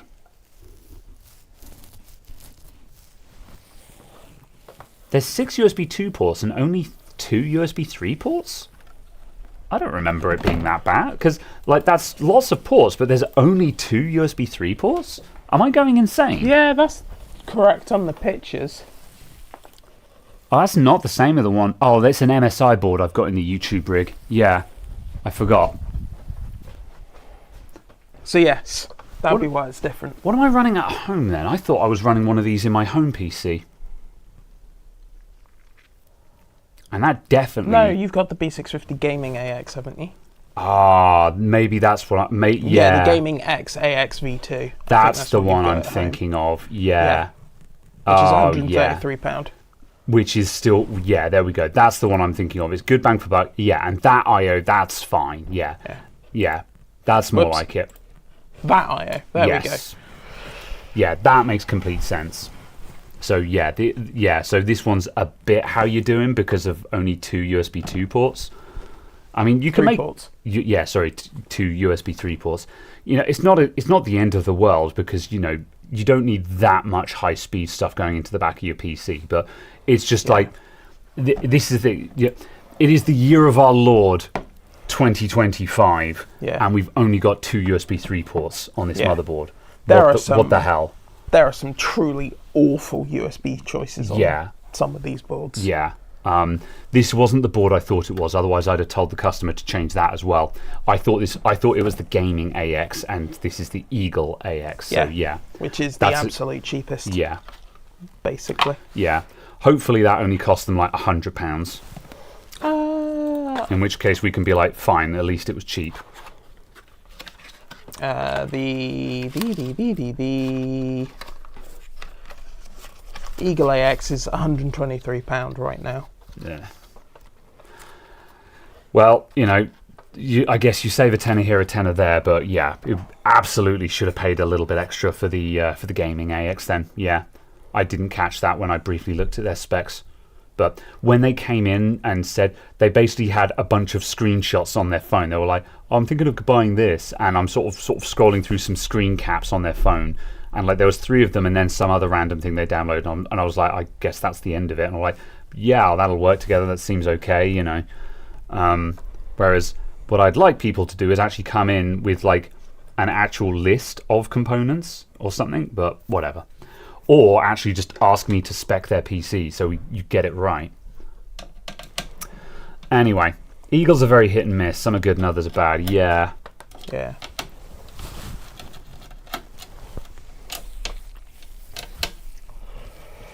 Because I think it's back to the same question though about the B850s. Yeah. Well, last time we looked, the B850s were all bad. I mean, granted, though, in this case, we have seen a B650, which is kind of bad, but it's not difficult to find a good B650. Right, the B850 gaming Wi-Fi. Yeah, okay. What's that look like? Oh, yeah. Looks like that. That's a very strange layout, but Yeah. still, you know, that's eight Type A ports. 4 of them are USB 3, and there's a Type C as well. Yeah, and it's got Wi-Fi 6. Yeah, that Wi-Fi is in a really hideous place because it's just going to bump into all of the ports. Yeah. But it'll work. It's also only got gigabit networking, which I just find odd. Yeah.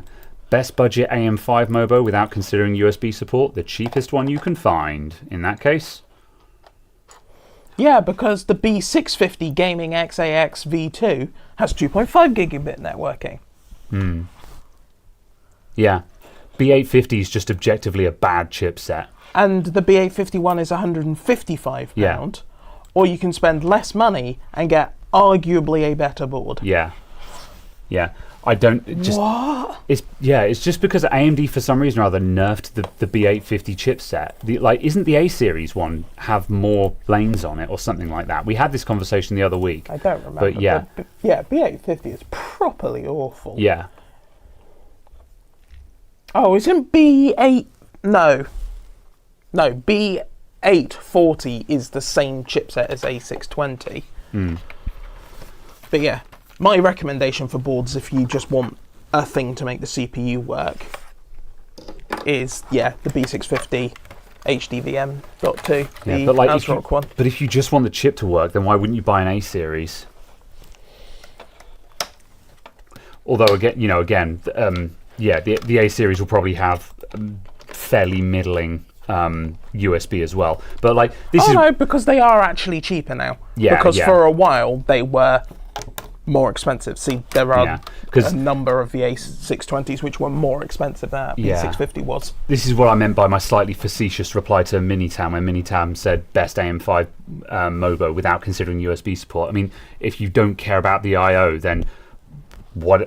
There's not really much else to care about with modern motherboards except the I/O. That's what you're interested in, really. So yeah. So in which case you just buy the cheapest one you can find, which is probably going to be an A620, is it? Yeah, A620. Yeah. So yes. This A620 board has more USB 3. Yeah, it does. So here's this ASRock A620 motherboard that has more USB 3 than this B650 Eagle AX. However, this one does have more actual ports, and USB, if you just need not all your devices need to be USB 3. Your mouse, your keyboard, stuff like that doesn't need to be USB 3. So it's not a crime to have a smattering of USB 2 ports just to bulk out the I/O. Yeah, but it's just the fact that this is £85, not 128. Yeah, it's just kind of wild that we're making these kind of compromises on boards that cost £130 and up, and are supposed to be mid-range boards. But also, these are the kind of compromises that you make on a budget motherboard. Yeah, on a £70 motherboard. Yeah. On an A-series chipset motherboard, I expect to compromise on the number of USB ports available. On a B-series board, because, B450 onwards has always been a solid buy for AMD. B450 was fine. B550 was great. B650 was great. But for reasons unknown, B850 is garbage. Yeah. Right, I think... Oh, cooler. Yeah, I've just got to put the cooler on this. Yeah. No, I find it wild that A620 board still has 6 USB. Yeah. And is £80. Yeah. Whereas there are B850 boards that don't. and just that Type-C port being 5 gig. It's not even a 10 gig Type-C port. Yeah. What the hell? Just what happened here? Whatever you were trying, like Gigabyte, whatever you were trying to do, you did it wrong. Yeah. Or you were just trying to set, or you were like, you know, in our product stack, we have the Eagle, then the gaming, then the Aorus. And we've put this spec on the gaming, therefore the Eagle has to be worse. Yeah. So have they just deliberately nerfed it because it has to be worse than the gaming? You know? Yeah, exactly. Weird. Product segment, like, I think this is a case of product segmentation just ruining a product. Probably. Ah, yes, cool. That's what I'm looking for. Right, I need to start. What does the Eagle Z890 cost? I don't know. I'll have a look in 2 secs. Pow! Pow! But also, Pow! but also, it's a Z890. Why are you building Intel? Please receive some SecuFirm. SecuFirm sounds like the software that your bank forces you to install in order to do online banking. Oh, okay. I thought you were going to say it was a test for virulent diseases. We both went in different directions there. Oh, I've broken it. Have you middle clicked? There we go. All right. Gigabyte put all the bandwidth into PCI Express rather than USB. Yeah, I mean, it has got 3 PCI Express slots on it. But what are they? However, also, like, well, they're 8x slots, but also, like, what are you putting into 3 slots? You know, Which are a single slot wide. yeah, like I guess you could put in a capture card. I'd understand having 2 slots there, capture card and a sound card, or a capture card and just some other miscellaneous thing, or 2 capture cards maybe. But I don't know why you'd want 3 slots. You know, capture card and 10 gig Ethernet or something. Any other usage that you can think of? But well, yeah. I mean, this also though, like we've made complaints before that we don't want more M.2 slots. We want more PCI Express because you can put anything into PCI Express. Excellent. They are PCI 3, and one of them is running at 1x. Based off of what I'm reading there. Wait, hold on. Yeah, 2 PCI Express 16 slots, PCIe X 1-1 and 1-2, integrated in the CPU, supporting PCI 3 and running at 1x speed. No, all 3 of these slots. All 3 of these slots are 1x slots because they're only wired for 1x on the back. They're all 1x slots. They're 16 long and they're all 1x. Yeah. So no, it doesn't have a lot of PCI Express on it. Yeah. You can, like, I think you can use a capture card at 1x. But, like, you can't use that for an M.2 drive. So you're not going to use it for that. So, yeah, no, terrible. Gen 5 PCI Express takes bandwidth. Yeah, but your Gen 5 PCI Express, that's going directly into the CPU anyway. That's free. The first one is free. Yeah. I don't understand the decision-making process for what they put on these boards. There's also only 3 M.2 on the board anyway. Yeah, and that's about right, I think. I think 3 is the sweet spot. I think as soon as you have 4 M.2 slots, you're taking up space that could have been used for other things. And also just things start getting wacky when you start having 4 NVMe drives. So I'm okay with the 3 M.2s. I think that's a good decision. But yeah, I don't know. I feel like they should have just ditched one of these PCIe Express slots completely in order to make the rest of it not terrible.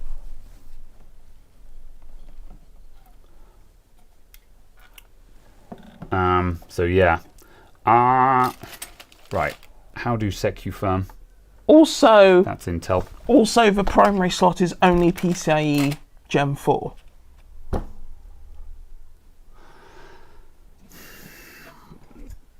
Well, no, it's a B650. Yeah, but it's like it's not even like it's using up Yeah. the lanes. Oh, yeah, I see what and you mean. stuff like Yeah, that, and I'm yeah. just like, oh. Yeah, it is a Gen 5 M.2 slot. So that's Yeah. where they've blown the PCI Express. Yeah, which is fine for B650 because that's what the spec says. Yeah. That's fine. Yeah. But it's just the fact that I'm just like, oh my god, this Eagle is awful. The more you look at it, the more you just kind of go, what? It's just a lack of it's decision. This board is decision paralysis. It's not awful. It hasn't picked. You need to pick a priority and do that, and this hasn't prioritized anything at all. So as a result, it doesn't do anything well. Like, it works. Don't get me wrong; it's completely functional. But like, if it had, it was missing X, Y, and Z. However, like, these were 3 8X slots or something, you'd be like, oh, okay, it's got a lot of PCI Express slots on it. Like, whether or not you need that, I don't know what you would use all of that for, but it's got it. Or like, if it had Wi-Fi 7 and 2.5 gig Ethernet, you could be like, okay, that's where they've directed the resources into. Whether or not you need 2.5 gig Ethernet or not, we can have that discussion, but that's what it's prioritized. But it hasn't seemingly prioritized anything at all. That's what's baffling about this motherboard. But it's also the fact that it hasn't even reached the maximum of any one thing. Yeah. Because there's, correct me if I'm wrong, there's 28 lanes off of the CPU. Sai says, no, it's great. I've got 3 of them. It's only crap once I've sold them. This is bafflingly awful. Oh, I don't like it. All right, what is this? An ARM. These have model numbers on, but they don't actually say what they're for. I think that's Intel and that's AMD. That looks like it lines up with an AMD. I'm trying to see if I can do this without instructions. Oh, Intel parts. Oh, it ain't that. AMD parts. All right, that was my bad. I'm going to transpose this into this bag now because I've just cut that bag open. And 2.5 gig Ethernet is not remarkable. Yeah, but 2.5 gigabit Ethernet also requires a single channel of PCIe 4. Yeah. That's the Intel backplate. Yeah, that's not going to fit in the bag, but yeah, we'll put that together though. Yeah, can go there. Right, come on, focus time. All right. AMD parts. What about the B850? Apart from the shoddy I/O, how's the MSI B850 gaming plus Wi-Fi?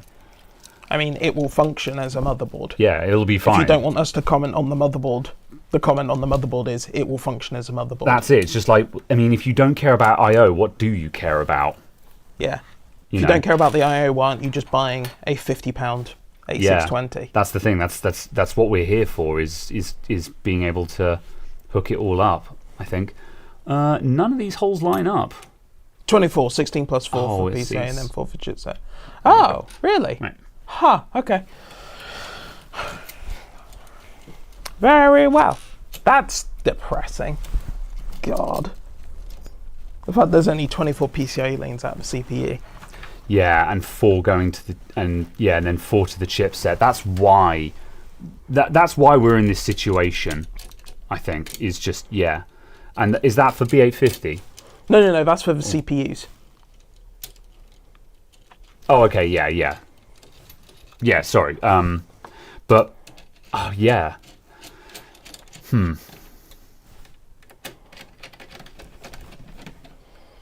That's whack.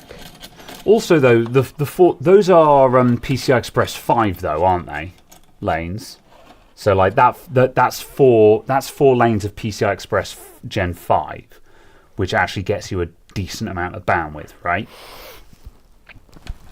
Yeah, but it's also the fact it's only 4 lanes. Yeah. So unless you're putting switches and stuff on the board to then split that up. Yeah, but I thought the chipset could bifurcate to do all of that stuff. I thought like that's the job of the chipset, isn't it? Is to divvy all that up. Oh, I see. Yeah. Yeah. So you can get the stuff that you can hang off of the chipset. Yes, Yeah. absolutely. But it's still the fact of there's still not that many lanes. Yes. Yeah. Yeah. It's hard to do something actually stellar when you've got so few lanes. Yeah. It's part of the reason why the I/O on the Z890 board stood out so much. Yeah. Just because part of it is the fact of obviously like you've got a Thunderbolt controller built into the CPU, so you're guaranteed 2 Thunderbolt ports Yes. if they connect them up, because the CPU has it built in. Yeah. Yeah.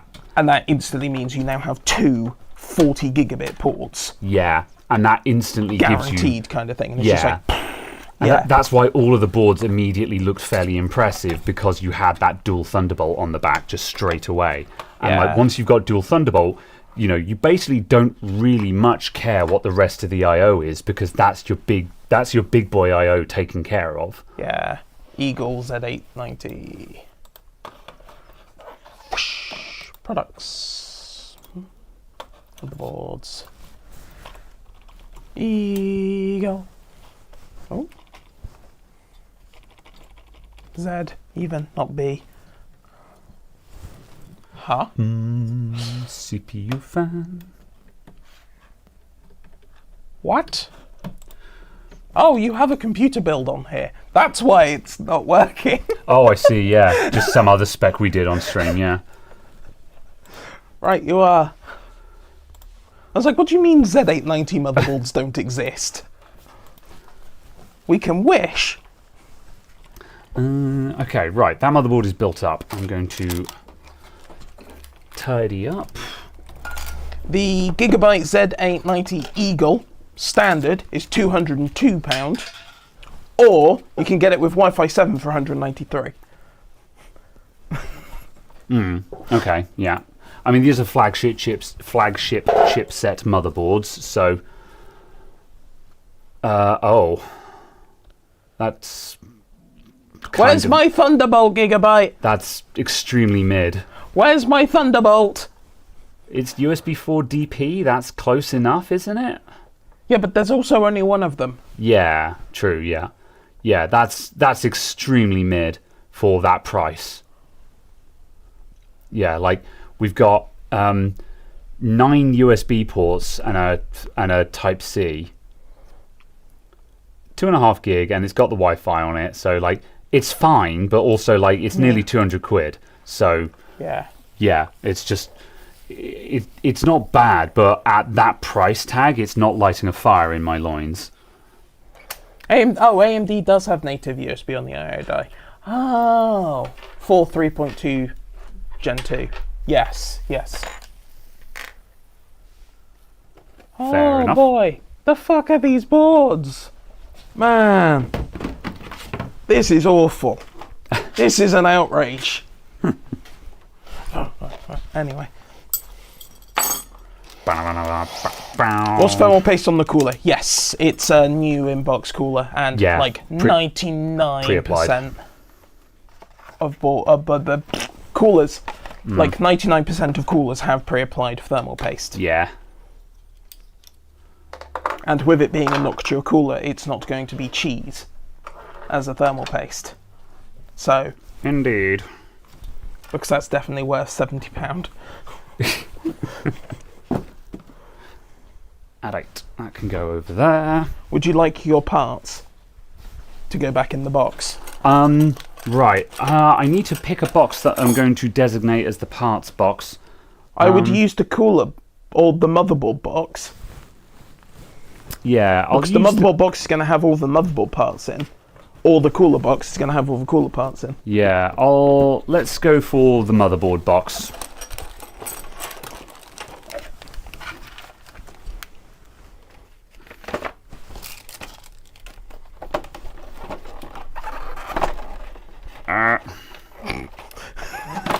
Alright, do you want to level all that in there? Thank you. Yes, the quick attach ports. Interesting, but oh no, because I forgot what the connector's called. What is this? Reverse SMA. Yes, because reverse SMA was too difficult. Yeah. So we now have quick attach Wi-Fi. Yeah, although it is pretty swish. You know, I've seen one of those boards with the quick attach Wi-Fi. And it is pretty nifty just getting the antenna and just going click. I'm like, all right, yeah, that's fine. It's cool. I'm into it. Yeah, I wouldn't class it as something that I feel like we needed, but no. It's good. It works. It does the job. Do you have thermal paste on your trousers? Have you managed to thermal paste your bum and your leg at the front? Maybe. Why are you staring at my ass? This is sexual assault. Not yet, it isn't. Anyway, I'm going to get that case. Sways butt provocatively. Damn sexy Flanders. Feels like I'm wearing nothing at all. Nothing at all. Thermal paste has many uses. I hope that was biscuit. That was biscuit, not thermal paste. Thermal paste has many uses. Can I have a custard cream? I can bogarting my creams over there. One of your vanilla flavour cream sandwich biscuits. Okay.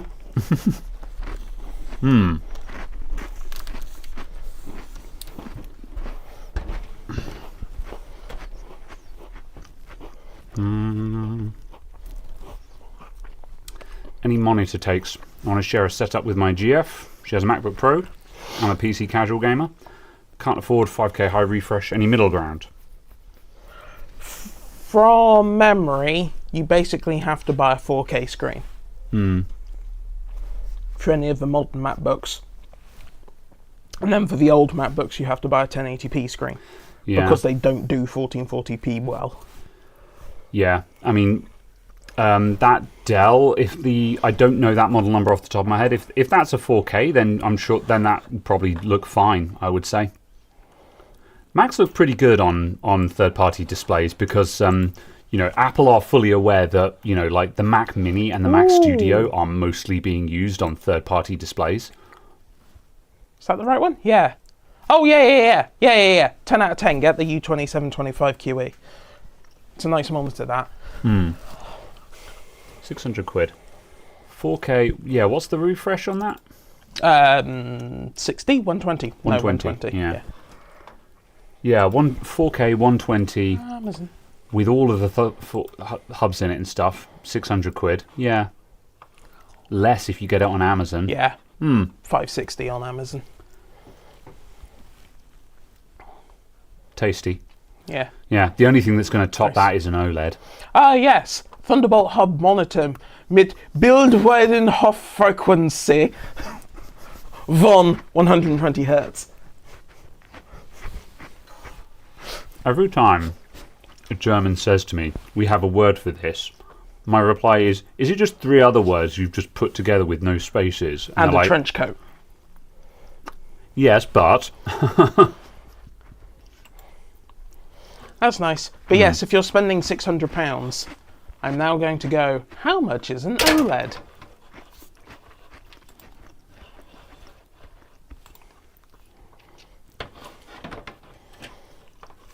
Okay. The answer is always OLED. Haha! £389 for a 1440p one. Jesus. Yeah. It's not the resolution we're looking for in this particular instance, but still. 550 for the AOC Aegon Pro. You lose all the fancy ports though.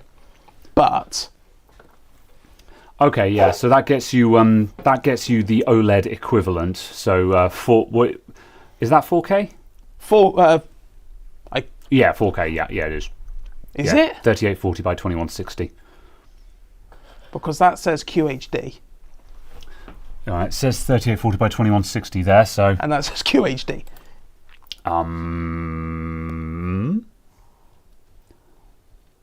I have now clicked on the one that says UHD, and now it's got a higher price. Yeah. Okay. 640 quid for OLED. So yeah, 640 quid for OLED, and that's an AOC instead of a Dell Ultra Sharp. So yeah, kind of depends. but it has a Samsung display panel in it, because it's either Samsung display or LG display. Yeah. Those are your options. Yeah. So it's absolutely fine. Fair play. Yeah. The actual monitor brand matters way less with OLED. Yeah, now, because there's so few people making panels. Yeah. because the panels are so much more tighter down, kind of locked down on that front. So yes, it's much harder to make a bad monitor with them. Yeah. Right, Caradog, how much does this case cost? Too damn much. I've no idea. Hold on. How do I website? I'm guessing. What's this? Is this the 3,500? I don't know. We don't have a box The for box it. is there, isn't it? Yes, we do have a box. Yes, it's the 3,500. £98, maybe? Yes. With the £85 without the RGB. okay, and 100 quid with the RGB. Or £156 if you want the IQ Link RGB. Yeah. This is the non-IQ This is the RGB non-IQ version. Or you can get the Corsair 3500X Call of Duty Black Ops 6 Edition ATX mid-tower case. You can get the same case but with a decal on it for another 30 quid.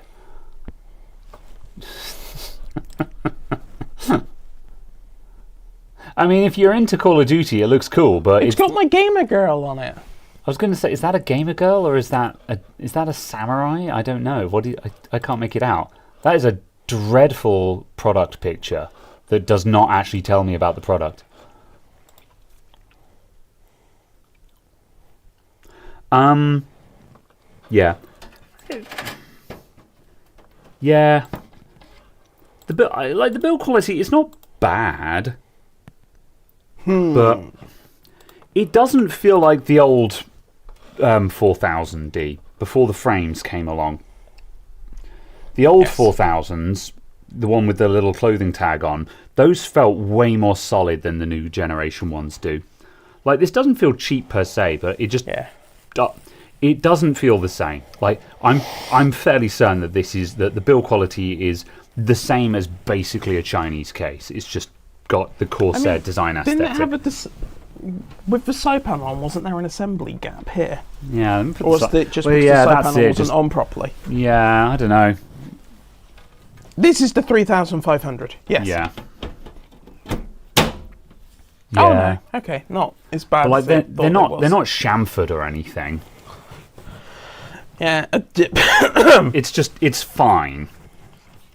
Yeah, and like I think it being less than £100 makes it passable to me. Yeah, I think that's. I was half expecting you to say it's I was half expecting you to say it's 120 non-RGB, 130 with RGB, and I was going to be like, no, but 100 quid, that's fine. Yeah, I think. it launched at 120. Yeah, that's not okay. And it has dropped down to 99. Yeah. This case does not offend me, and like in terms of design aesthetic, I think it's not bad. It's got that sort of quote unquote fish tank look with the front glass on it and the side intake, but it's not. It has the traditional power supply location, so it's not really wide. I prefer it narrower. I don't hate. This is probably like layout wise, I quite like it with comparison. Especially compared to the other fish tank style cases, which are just very wide because the power supply is on the back. So yeah, if I was going for this type of case, this would definitely be a contender for me. I think it's okay. But yeah, just the build quality and the gaps and stuff are just fine. You know, it doesn't it doesn't change my world. It doesn't feel Let's look at this. Yeah. If it wasn't for the fact that it had Corsair written on it, I would say this is a Chinese case. Yeah. So yeah, I think for £90 it's less egregious than I was expecting. Yeah. I'm fairly umbilical. Yeah, I think I'm fairly umbilical. yeah, I think its crime is that of mediocrity.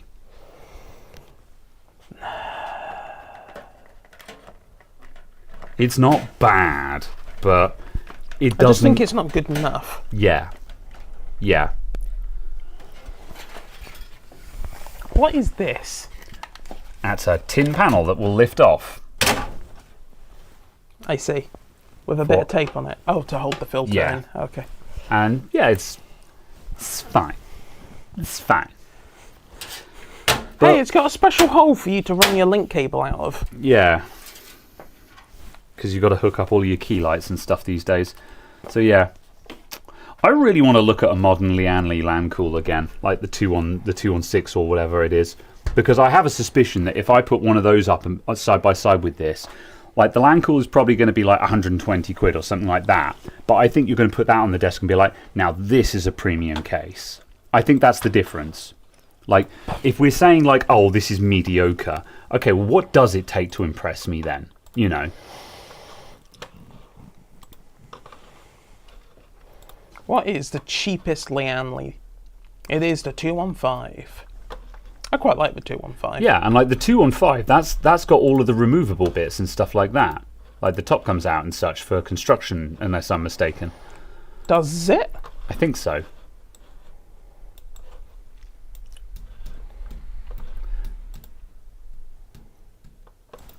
Apparently the Lianli V100R is nice. Yeah, If it does disassemble, they're not showing it. Okay, yeah, yeah. My only hesitation is the big front intakes. I'm kind of over the oversized fans now. I'm just like, please, just put 140s on it.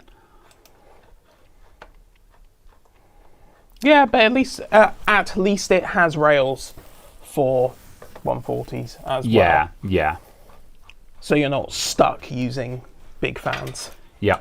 Right, I'm gonna start going fast. I'm going way too slow. Yeah. The what V100R? Yes. Yeah. That looks like that. Is that mini ITX? Is there like another picture of it? It's a mid tower. No, of course there isn't. Her. Oh. Yeah, it's a Lianli for 70 quid, which is notable. Oh, it's the one with the rampy scoop thing there. Huh. Yes, I remember this. Oh, that's kind of neat. Yeah. Yeah. Sure. Yeah. I wish I could wire in RGB that fast. Yeah. That's look at that. It's photoshopped. I wish I could wire in that fast. Is it? Yeah. Look at the back fan. It's just a JPEG. Because it has got different lighting here. So yeah. Yeah, no, it's a JPEG. They bloody did that with Copilot or some nonsense. Terrible. All right, motherboard. Quite like that. But yes. Do you know what the best case is, though? What's the best case? The best case is the motherboard box. And yet, that's not what you're running. Or the Cooler Master Cube. Which is what you're running. Yeah, I'm waiting for Fractal to bring out something to. I'm waiting for Fractal to bring out a new mid tower. Because yeah, I've got the big torrent at the moment, and I want something smaller. But there we go. Something smaller. It's perfect. No, I want something cool. It is cool. It's flat pack. It's cool, spelt with a Q. Look at it. Look.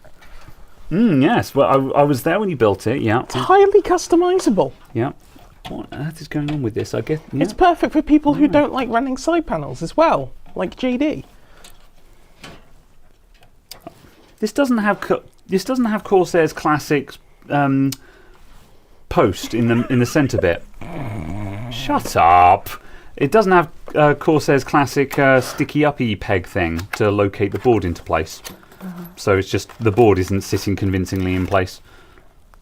But look, you can put your flower pot on it. How can you not love this? Accessory ecosystem, 3D print all of the things to clip onto it. I think that's cool. Yeah. I just really wish the yellow and black one wasn't like £4 billion because they made 2 of them. Yeah, I mean, although, to be honest, you could just rattle can spray paint these panels. No, it must be powder coated. It must be the highest quality application. You can be asked, yeah. Right. It's a plastic plant. That's what happens. You don't water it. You think gamers can keep plants alive? Got to water my Minecraft flower. Looks out front of shop. How are your plants doing? They're doing all right, actually. My lily is doing okay. It flowered a second time. Although it does need watering. It is looking a little bit droopy at the moment. I'll give you that. And then the flowers out front, they've been doing okay just because it hasn't been... The sun is not a deadly laser at the moment. So, it's a deadly laser. Not anymore, there's a blanket. So... What I really want is a nice light case. Okay. That's what I want. So when I go to move it, I don't go, Jesus Christ, why does this thing weigh like 25 kilos? Minimal glass then, basically, because the glass is the killer. Yeah. Yeah. Yeah, because, I agree. Like, this is one of the main reasons why I'm kind of over my Fractal Torrent, is because it's bastorially heavy, and I do go to a LAN party at least once a year. So, yeah. Do you know what we need to do? We need to What? find another one of those frames cheap on Ali. 'Cause it's the perfect LAN party PC. Yeah, like, for ages I said I was going to build up my main rig on a frame case like that and just run open. Yeah. But also, I'd like a good-looking case. And it's just like, yeah, I've still kind of got eyes for a Fractal North, you know. I still kind of want a Fractal North, but with a side panel, with a glass side panel on it. A while back, you know, after we built in that one, I did get a bee in my bonnet about picking up the black one of those and just doing a white and green RGB look, and I'd be into that. Yeah.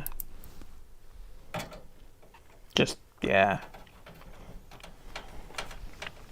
Yeah. Has it Or- got to be glass? How about Perspex? It'll scratch. Tempered glass was a blessing. Plastic will just scratch to hell. Need the little three-way, the captive marble coasters. Bearing, that's the word I meant. The little coasters that are a bearing instead of a wheel. Just need them instead of feet on your computer case, so you can just roll it around anywhere.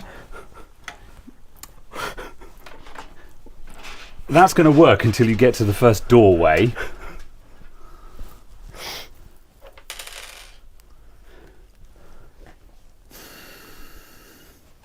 Right. I'm doing awfully here. And I've trapped a cable. Build a computer into a suitcase. I mean, the suitcase is pretty big. Not a suitcase, a flight briefcase, case. yeah. A flight case, one of the actual hard ones. Yeah. This is why I kind of get the modern interest in ITX stuff. You know, when people are just like, oh, I've got a 2-litre computer. I'm just like, yeah, it's pretty good, actually. You know, you want to pick that up, you can just pick it up and walk out the door with it under your arm, you know? That's why I'm interested in Strix Halo. Yeah. Because it's like, hello, my computer is the size of my credit card. I mean, it's not quite that small, but it's still pretty small. Yeah. You don't know how big my credit card is. It's true, you have got like a literal metal credit card. I need to put that You somewhere can else. throw it like a ninja star and kill a man at 20 paces. Who's coming to rob you for your credit card. And then you kill him with the card. No, you! Thank you, random task. This This is random task. I'm glad you got that. Yes, I did understand the reference. Random task, show them what you do.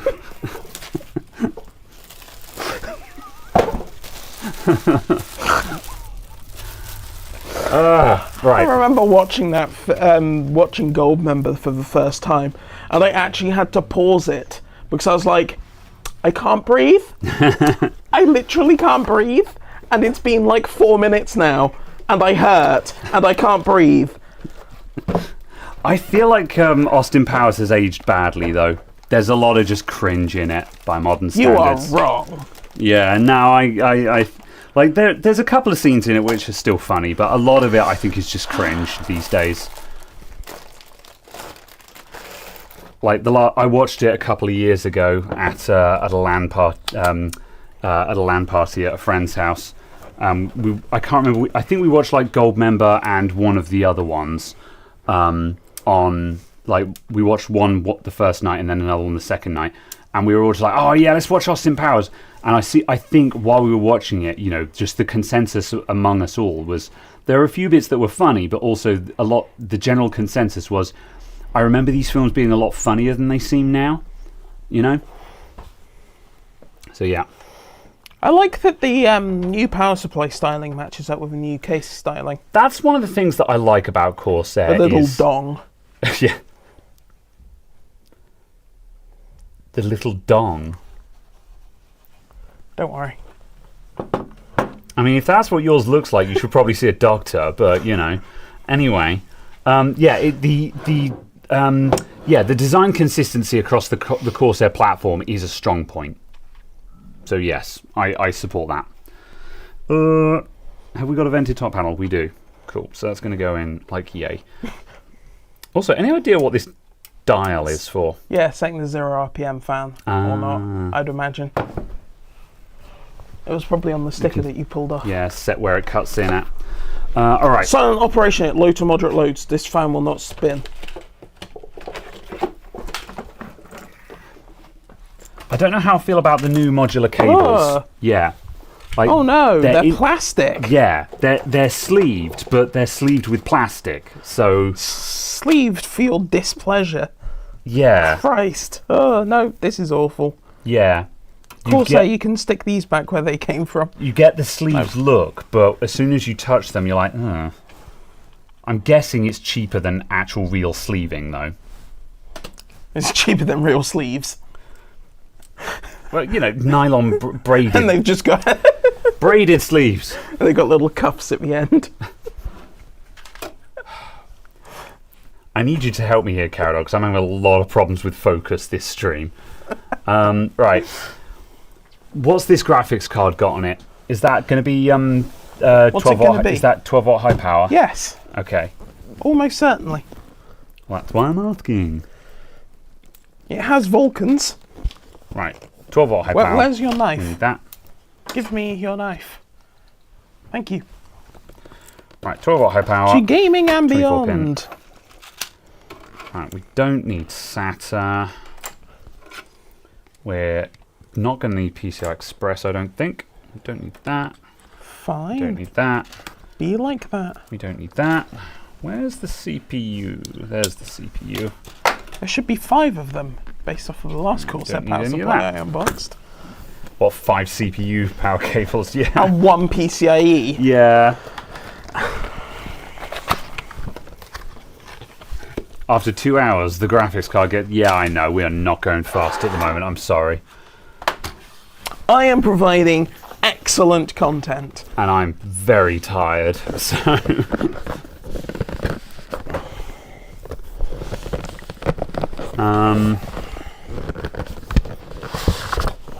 Right. Let's carry on with things. This is a Zotac. I thought it was an Asus. Azus. Hard to tell these days. They all look the same. I return. Hello again, Sai. Oh, To gaming and beyond. it comes with something in a sealed foil pack. And a missing thing. This is where we put the extras if we were not too cheap to include any. This is where we put the extras if you bought the premium model. Yeah. Although to be honest, there's a lot of mileage in just. A lot of the time when I buy a graphics card, I want a graphics card in a box. I don't care about anything else. Oh yeah, it's an 8-pin. Yeah. Is it legal? I will make it legal. It's so small. Yeah, it's only a 60 class card, isn't it? Yeah, but it's so small. Yeah, it's the size of a 60 class card. It's surprising, given how big everything else has become. Yeah. My Annie, you've grown. Okay, right. CPU PCI Express. Donkey Kong, thank you for the Donkey Kongs. All 20 of them. I think they're actually Danish Corona.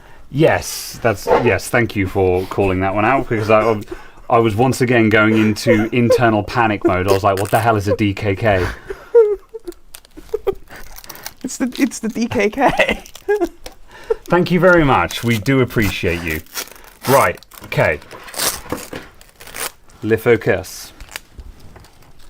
Gotta get this thing built.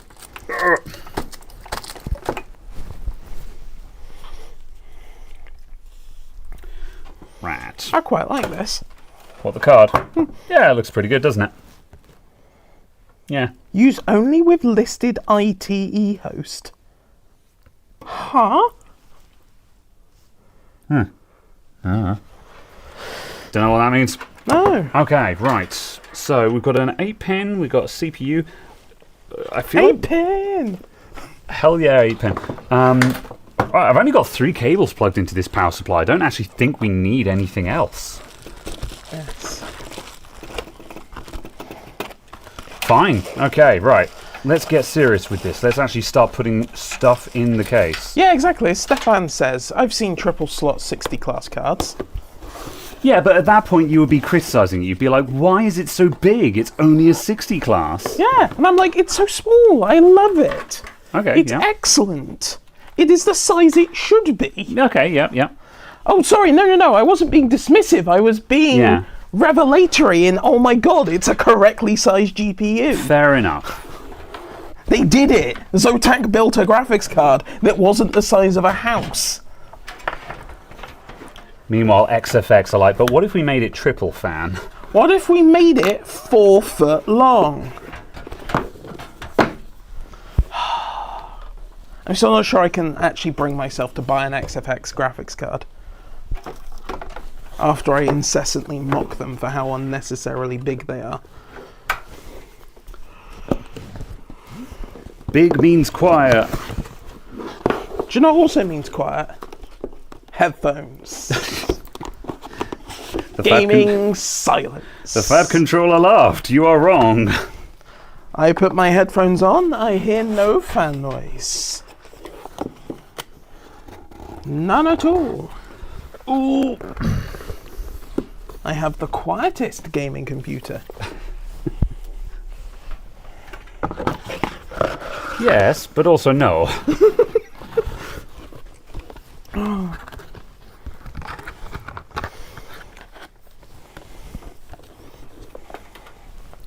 I do need to sort out my fan profile though.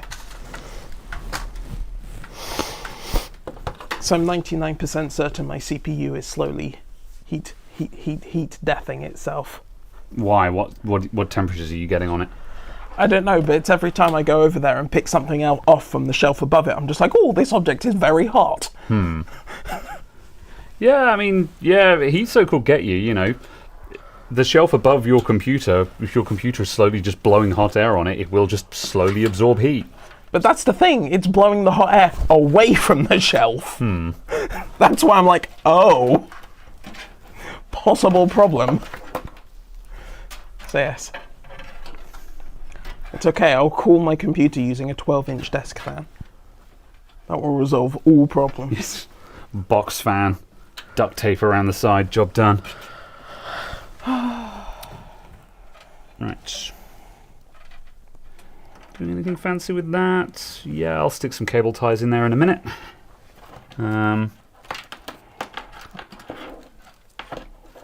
There are more cables for front panel connectors than there are for the power supply. Yeah, this is a very strange build going on here.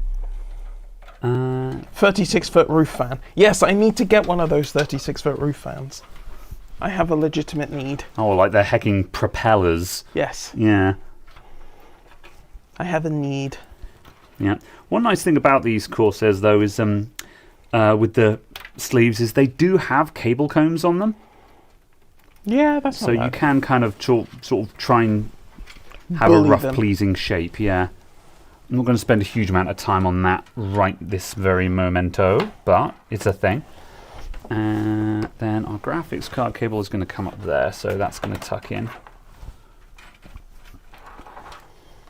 I'm going to keep this way around while I do cabling around the back. I have a need for airspeed.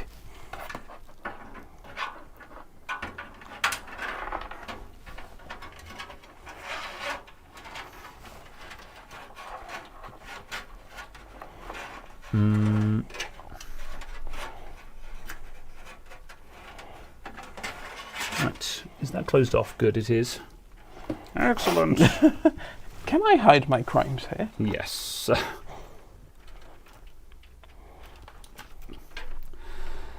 All right. I very much don't like that cable. No. That 24.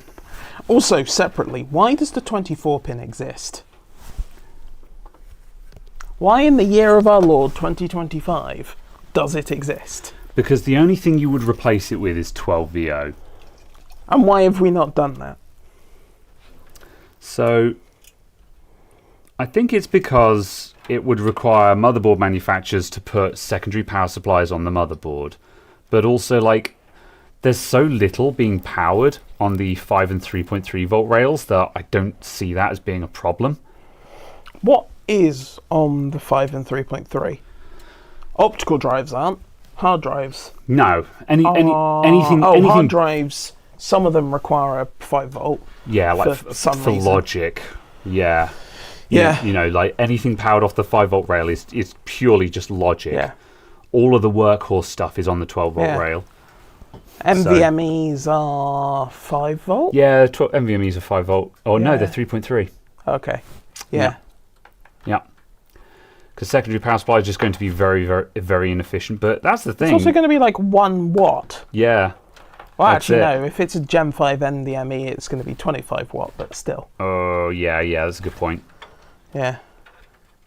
Oh, really? Yeah, the thought hadn't occurred to me, actually, is at 25 watts. That's 25 watts on your 3.3 volt rail. That's actually that's a considerable amount of power draw. Yeah. So, yeah. But, like, just replacing the connector with a better, smaller one Yeah, seems eminently possible. yeah. I'm not sure why we need, yeah. What did the, because it used to be a 20 pin. What did the extra 4 pins actually add? Do you want to look up the pin out? I'm curious as to what, because they expanded it. It used to be 20 pins. I'm curious as to what they actually added for the extra 4 pins. Just more 12 volt, did they? Yeah. But isn't there only 2 12 volt in the 24 pin anyway? Which might be why they added more. Yeah. Yeah, but they only added 1, was my understanding. 24 pin. Oh, apparently the numbers didn't number there. 24 pin connector. Front panel. Pin out. Oh, it was 2 times. Oh, okay.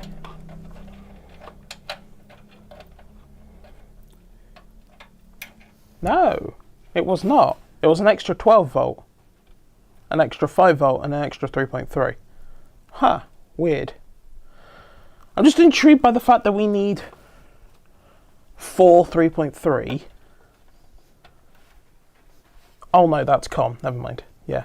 I was about to say, and like 9 5 volt, but no, I just misread it. Yeah, I'm not sure, to be brutally honest. No.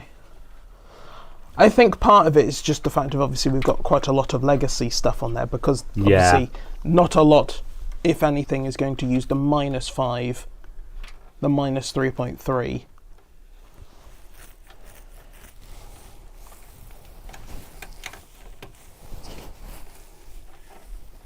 Yeah, legacy is the big killer. Yeah. For making a change like this. Yeah. Although, again, considering OEMs are all switching over to 12VO, it does beg the question. Clearly it's possible, and clearly it's not that much of a big deal if the OEMs can all go to 12VO.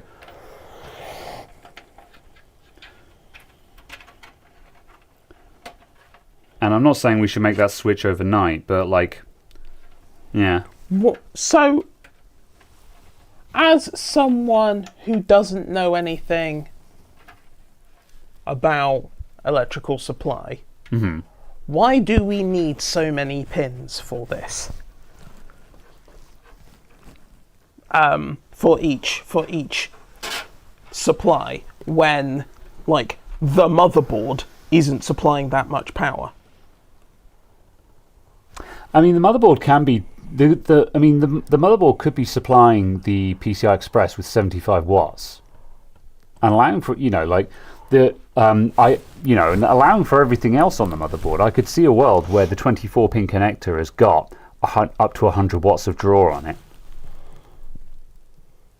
But PCIe slots are 75 watts each as well. So yeah, that's a not inconsiderable amount of power that you might be pulling from those two 12-volt wires. True. These are very odd circumstances where you'd be doing that. True. Yeah. But yeah, and this is why now and then you'll see motherboards that have those auxiliary power connectors on them. So yeah, I would actually wager that a lot of modern motherboards, if you tried to power multiple graphics cards from there, you would very quickly run into a problem. But still, yeah. And yeah, cable ratings are in amps. Yes. Okay. I've lost the plot with this. Right. Let's just put this graphics card in, and then I'll tidy up the cables. It does kind of feel like you could replace everything with just 2 EPS connectors. Yeah, which is pretty much what 12VO does. So yeah, because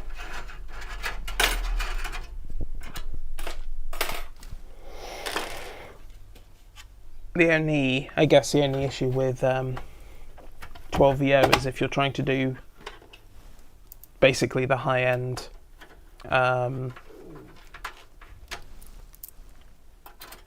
like 13th and 14th gen CPUs. I see how that could be an issue.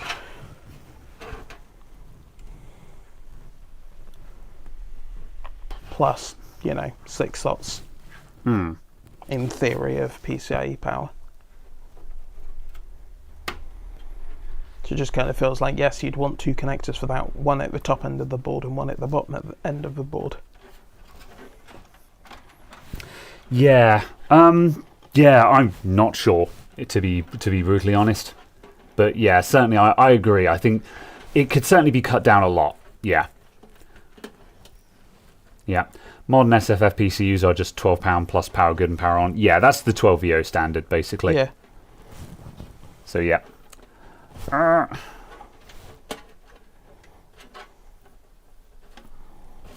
Come on. I'm trying to pull through one of these extra cable combs. Alright. Trying to muster some high energy because we're grinding to a halt. Quick. Entertainment. Alright. Right, so I think we've got most of it in there. The fans are awful at the moment, so I need to figure those out. I need to... the wires are just there at the moment, and I might need to rethread each wire to get it out of sight. And then I've basically just got to tie everything back at the back, and we're basically there. This is a very strange build because I'm like, I guess I'm almost done. There's not really a lot in it because that's just modern computers. So Did you actually put any storage in the motherboard? yeah, there's an M.2 drive in there. Okay. Yeah. Just I'm because like, I didn't particularly Yeah. pay attention to you doing that, and I was like, Yeah. have you just done this and then not put the storage in? I feel like I'm missing half of the computer here, but I'm just No, like, that's oh, fine. well, I'm nearly done, I guess. It's very strange. Right, hold on, I need to take off my heckin' hoodie, because I'm hot.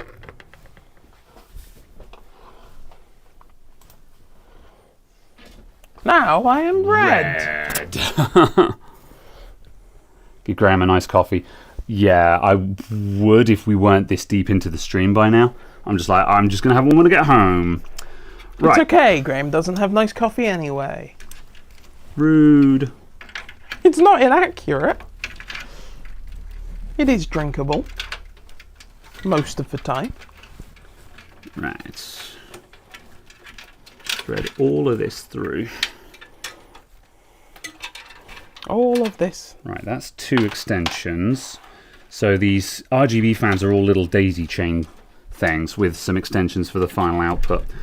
I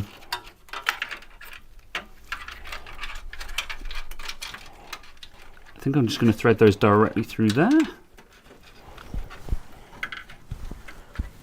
Just get everything around the back, and then I'll just tie back all of my grinds. Then I've got some extra case fans that need to go in as well. We've got some extra what are they called? Some extra Arctic F12 fans, which I'm just going to stick along the top as exhaust. Yeah, when I said to the customer, I was just like, what do you want to do with these, you know? And I was like, I can put them in the top, I guess, you know? But yeah, people just, now and then, when people ask their friends for advice, their friends are just like, oh, get these Arctic fans, they're really good. It's like, yeah, but do you need them? The answer is no. So, yeah. Right. The coffee's bloody terrible. It's a Sensio pod machine. What do you want? For you to get a better coffee machine? Expensive. Charge more money then.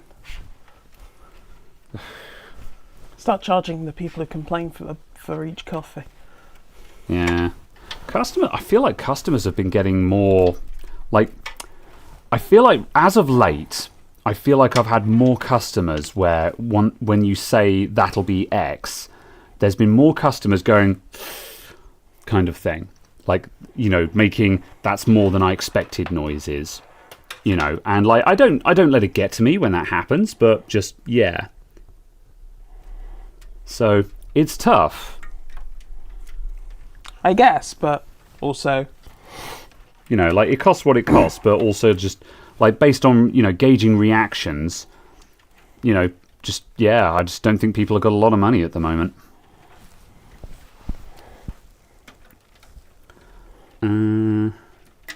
Right, that's that.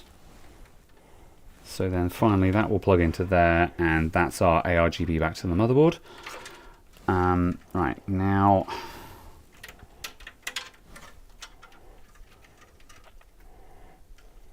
I plug the ARGB into the fan header. Now we explode the ARGB. That goes to there, then that goes to there. Right, now I've just got this daisy chain malarkey. I've got to try and figure out how to make that not seem awful. There's not really much I can do with that. Yeah.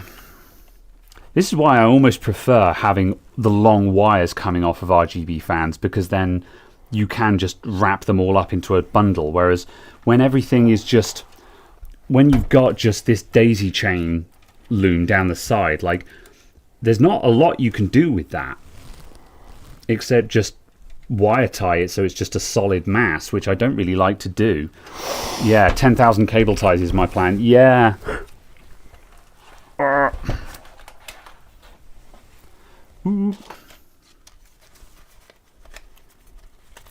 Have the electric prices stabilised? I don't know. They are somewhat all over the place Yeah. compared to, you know, what I think they should be. But Yeah, I'm in the sense of contract, what so they I... actually are, yeah, they're mostly okay. Whoop.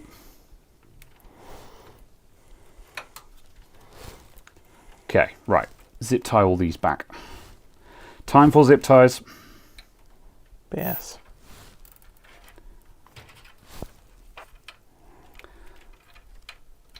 The labels on these Corsair fans don't help. That just adds a lot of just stuff to the wire. Right, that's going up there. That's going there. Yeah.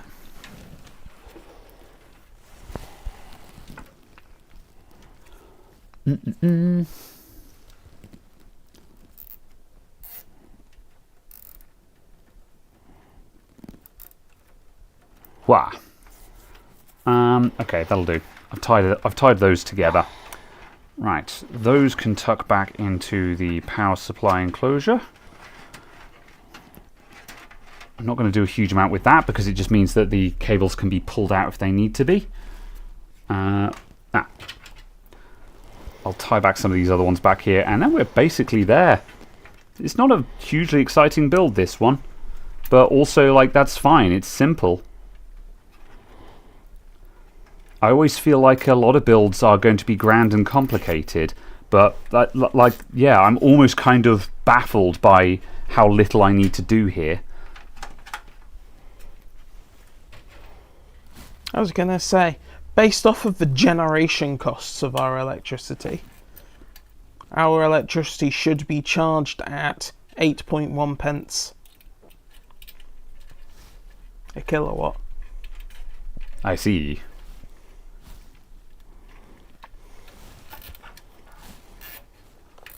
Is that how much it costs to produce then?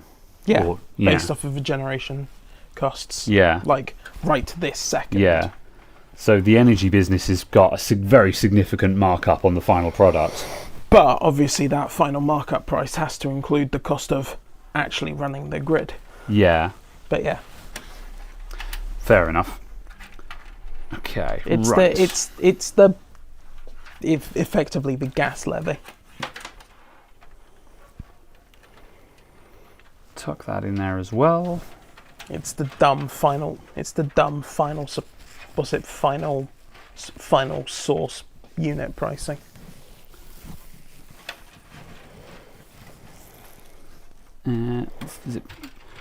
Just trying to tidy these wires back here up a little bit more. Cable tidying is not exciting to watch or do.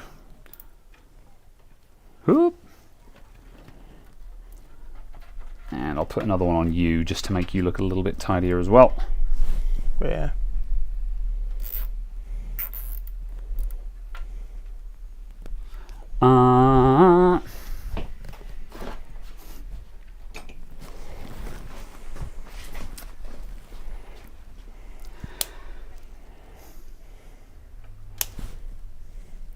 Yeah, I think I've got a fairly reasonable price in here. I can't remember exactly what I'm paying, but it was not terrible. So help me if we find it's 45 pence a unit. No, it's fairly reasonable for business rates, I believe.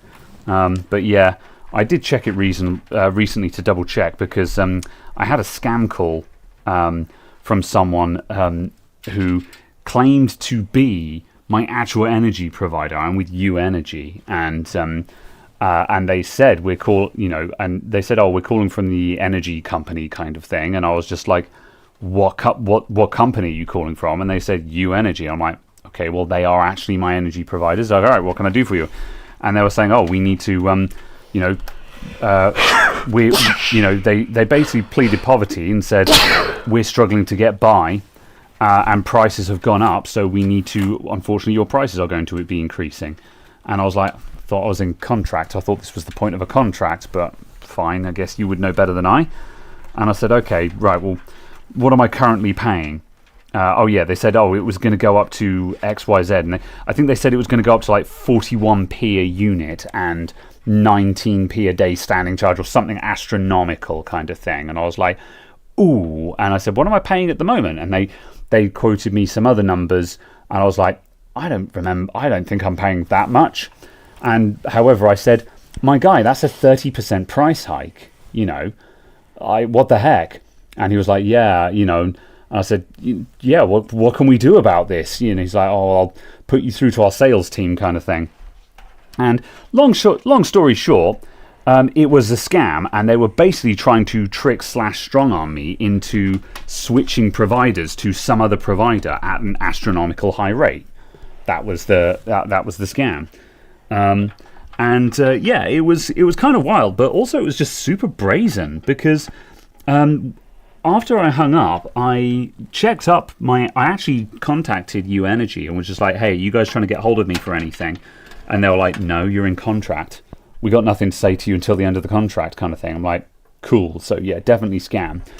And when these guys called back the next day to continue negotiating prices, I said, okay, can you just, I just want to double check that I'm actually talking to U Energy. Can you just tell me what my account number is? And he starts reading out an account number that's just completely wrong. And I'm just like, okay, well, that's not my account number. And the prices for how much I'm currently paying that you quoted to me yesterday are also completely wrong. What are you doing? Like, did you think I wouldn't check? Like, I've just asked you to quote my account number because I have doubts that you are who you say you are, and you've just made something up. Like, you know, I can only assume that some people just are like, well, he knows an account number, so that must be my account number. And just, yeah, it was weird. It was, yeah, I don't know where I'm going with all of this. It was just it was just one of those, like, it's kind of mind-blowing that people are this brazen and that people fall for it, which I assume they do, otherwise they wouldn't be doing the scam, you know? Yeah, it's also partially just a case of just... I cannot get this ARGB cable in. Yeah, just pushing for the switch commission. There we go.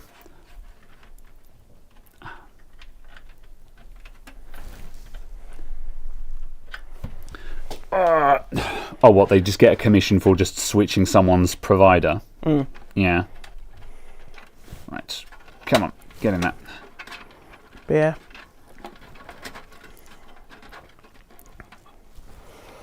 It's interesting how it went. There we go. Previously. So I got to see a breakdown of the numbers on one or two of the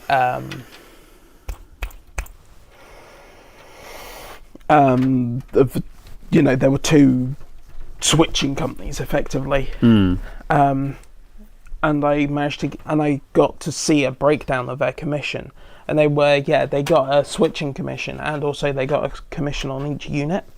And I just thought it was very interesting. Oh, interesting. So yeah, they get a commission based on how much, on how big the customer is as well, effectively. Yeah. Yeah, because like I've used brokers like I can't remember what they're called now, but there's a company that I've used quite a few times because they tend to call me up when I'm close to my end of contract, and offer to find me a new deal, and I say, yeah, sure, find me a new deal, and they say, cool, well, we got these companies, these people are going to cost you this much, these people are offering you this much. Both of these are cheaper than what you're currently paying, and I'm like, yeah, cool, sounds good, let's do that then. And they just do it all for me. So, you know, people who are doing these switching and stuff, it's entirely legit. I'm willing to pay for that convenience, and they find me a deal. But yeah, in this instance, that was kind of what was wild to me, is just switching to something that was just so ungodly expensive. But yeah, I guess a lot of people, though, just don't actually know how much they're paying and assume the person's telling the truth. As Si said, there's a national database for who your supplier is, so that obviously explains... Because I figured that they had access to some kind of database, which is how they knew who to impersonate. But yeah, interesting that that's just a public national database, and it wasn't that they just had some trade access or something. Right, this is good to go. I'm going to lob in these fans up the top, and then we're donezo. Yeah, it'd always be a case. It'd be quite interesting if they gave you your M pan. Just like, oh, well then. What is the M pan? It's the serial number, effectively, of the meter. All right, yeah. Yeah, it isn't actually the serial, but it's the unique ID. it's the identifier Yeah. for each address and meter. Yeah. So yeah. I heard something Yeah. dropping then. Yeah. Well, these are the F12s. Yeah. Yeah, not bad. Yeah, they're nice. They're like £2.50 a fan. Yeah. They feel it though. Yeah. I'm sure they do the job, but like compared to these Corsair fans are nice and have like nice smooth frames on them that don't have moulding lines and stuff like that, whereas that looks like a £2.50 fan. But yeah. Which is fine. I'm sure it works just great, but yeah, I don't know. That's fine. I'm going to stick these up the top though. They won't be sort of visible up there, but they'll provide some exhaust out of the case. And because these are sort of high flow fans, they'll probably flow more than the Corsairs and shift the case into negative air pressure, which is the desired outcome here. Yeah, these are the PWMs. Yeah, these are F12 PWM PST. PWM sharing technology, which basically means they've got daisy chain wires on them, which is also quite nice actually, having the daisy chain wires, because it means I don't have to find 3 fan headers or a splitter now. Yeah. So yeah. I can't remember what the PST is.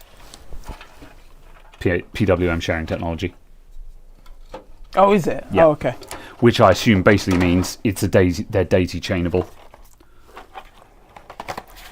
Like, I'm not sure why that needs to have a technology attached to it, because like, yeah, it doesn't need any kind of technology to share the PWM signal. You know, you can just split a PWM signal. It's a square wave. So yeah, I don't know what the deal with that is, but that's a thing and they have it. Why is negative your goal? Because you get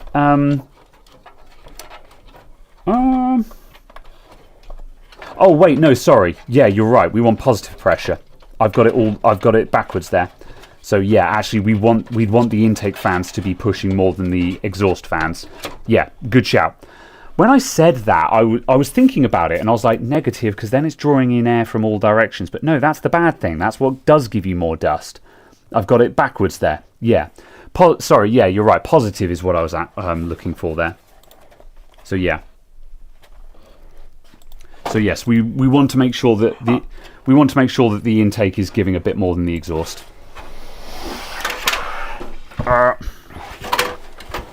Super tired. Yeah, I'm feeling it, guys.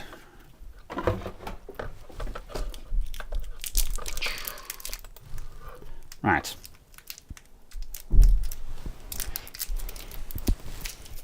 No point in 3 fans on top. Better 1 in the back and 2 on the top. I don't think it makes a difference.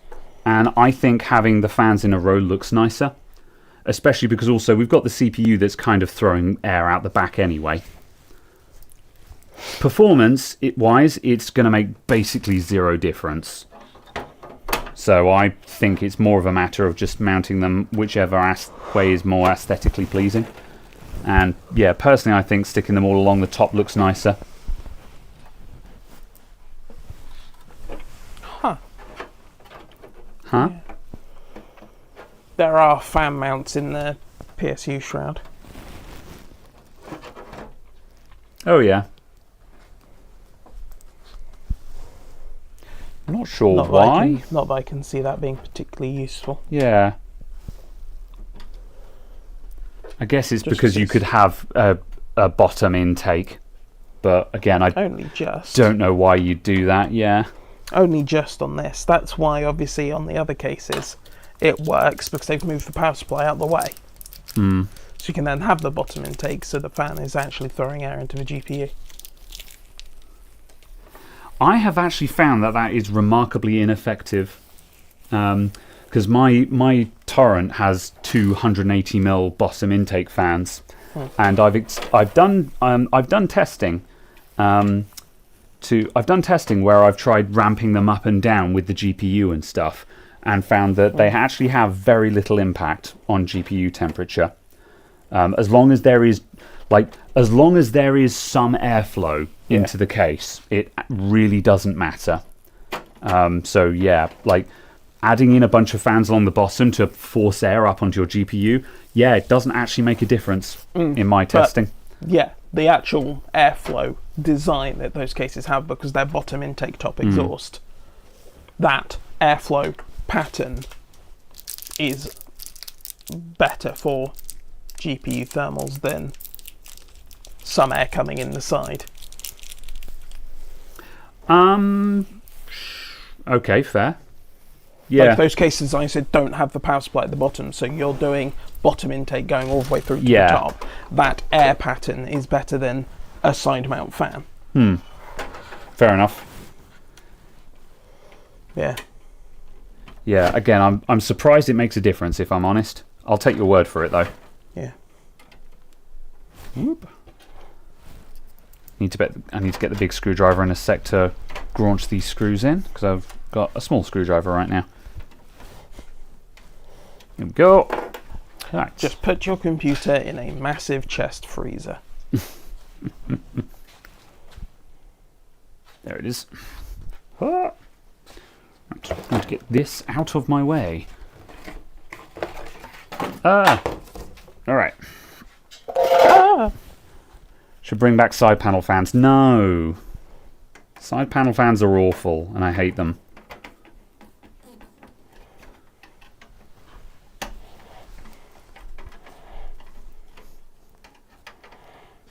Just put all 4 screws in. Some sort of madman.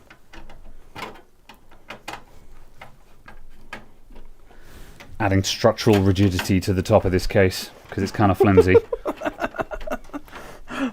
These fans aren't here for airflow. They're bracing. Yeah, unironically. Although, yeah, I mean, as long as the rest of the frame is fine. Yeah, I did build in another one of the Corsair Frame 4000s recently, and when I did the video on that, I found the front rails to be extremely confusing, and people were just like, "Oh, there's little plastic bits that you should have fitted that suspend the fan between the rails." And I actually used those on this build, and it made a lot more sense. Ah, I see. So yeah. Okay. Hello. Yeah. What do you think about the Fractal North glass panel versus mesh?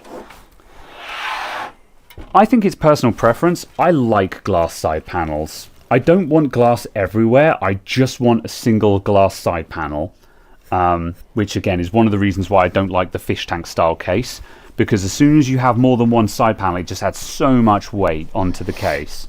So yeah, I like tempered glass side panels. However, also I respect that not everyone is into that, and so for the folks that are just like, no, I'll take the mesh, thank you very much. Sure thing. Yeah, I think that's also 100% valid. But yeah, I like the side panel. It's the reason why this Fractal North that we've got over here for the stream PC, it's the reason why I didn't just keep that for my home PC, because I wanted one with a glass side panel. Right, tie those back. Also, yes, this is a Corsair 3500X, probably. Let's plug that in and then tie it all up. That looked like you forgot what you were doing halfway through. Yeah, well, I was tying up and separated out a plug to put in, and then realised that I'd separated out one of the daisy chain connectors and not the actual fan header that I was going to plug into something. I was like, that's not going to be a lot of use to me. Okay, hear me out. Just a 1200mm fan as the side panel.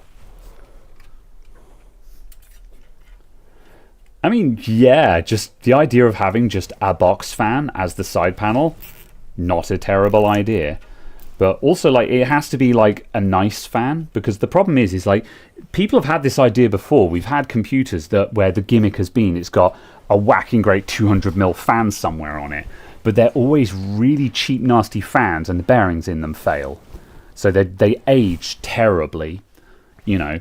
But the concept of just actually having a box fan as on the side of the computer, and like, you know, having a computer that is just passively cooled but with a box fan on the side of it just blowing air over all of the heat sinks, I think that's a great idea. I'd be into it. Car fan, yeah. You know, I think that's a good idea. I'd love to see someone try that out. I don't know how well it would work, but I'd love to see someone try it. Right, I'm going to put some side panels on and see where we're up to. Don't forget the top panel. Yeah. Right. Remove that. I'm now going to mount the non-breathable part of the panel over the fans.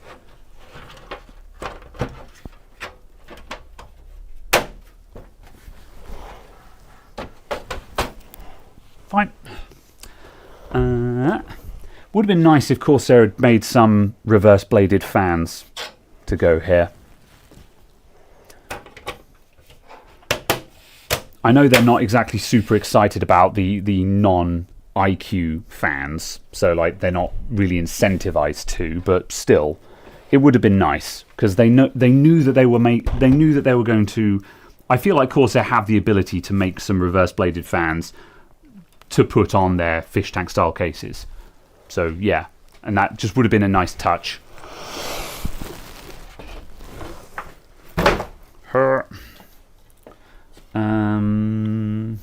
That way round. And I'm going to do the peel. Illegal. I will make it legal. Internal peel.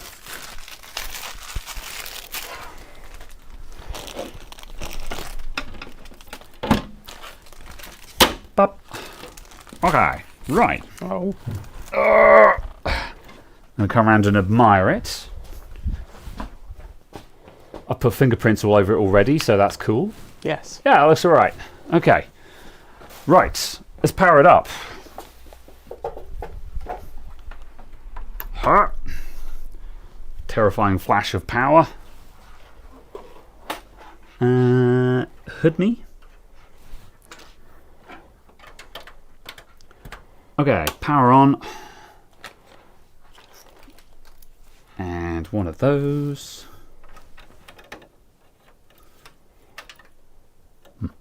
Okay, bang.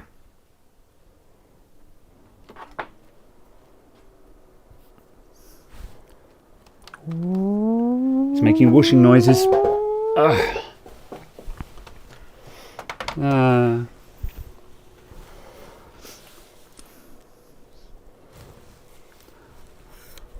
All I can see is a red light is on because I can see its reflection in the glass. Very well.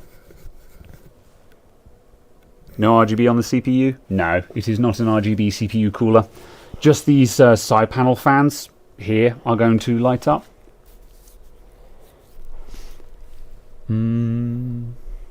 Probably RAM training. Oh, the RGB just kicked in, so that looks promising. Yeah, the fans just changed RPM, so it's about to do something. And is the monitor come on? Yes, it has. All right, press Y to reset FTPM. Okay. Yes. Hello, everyone. I'm still here.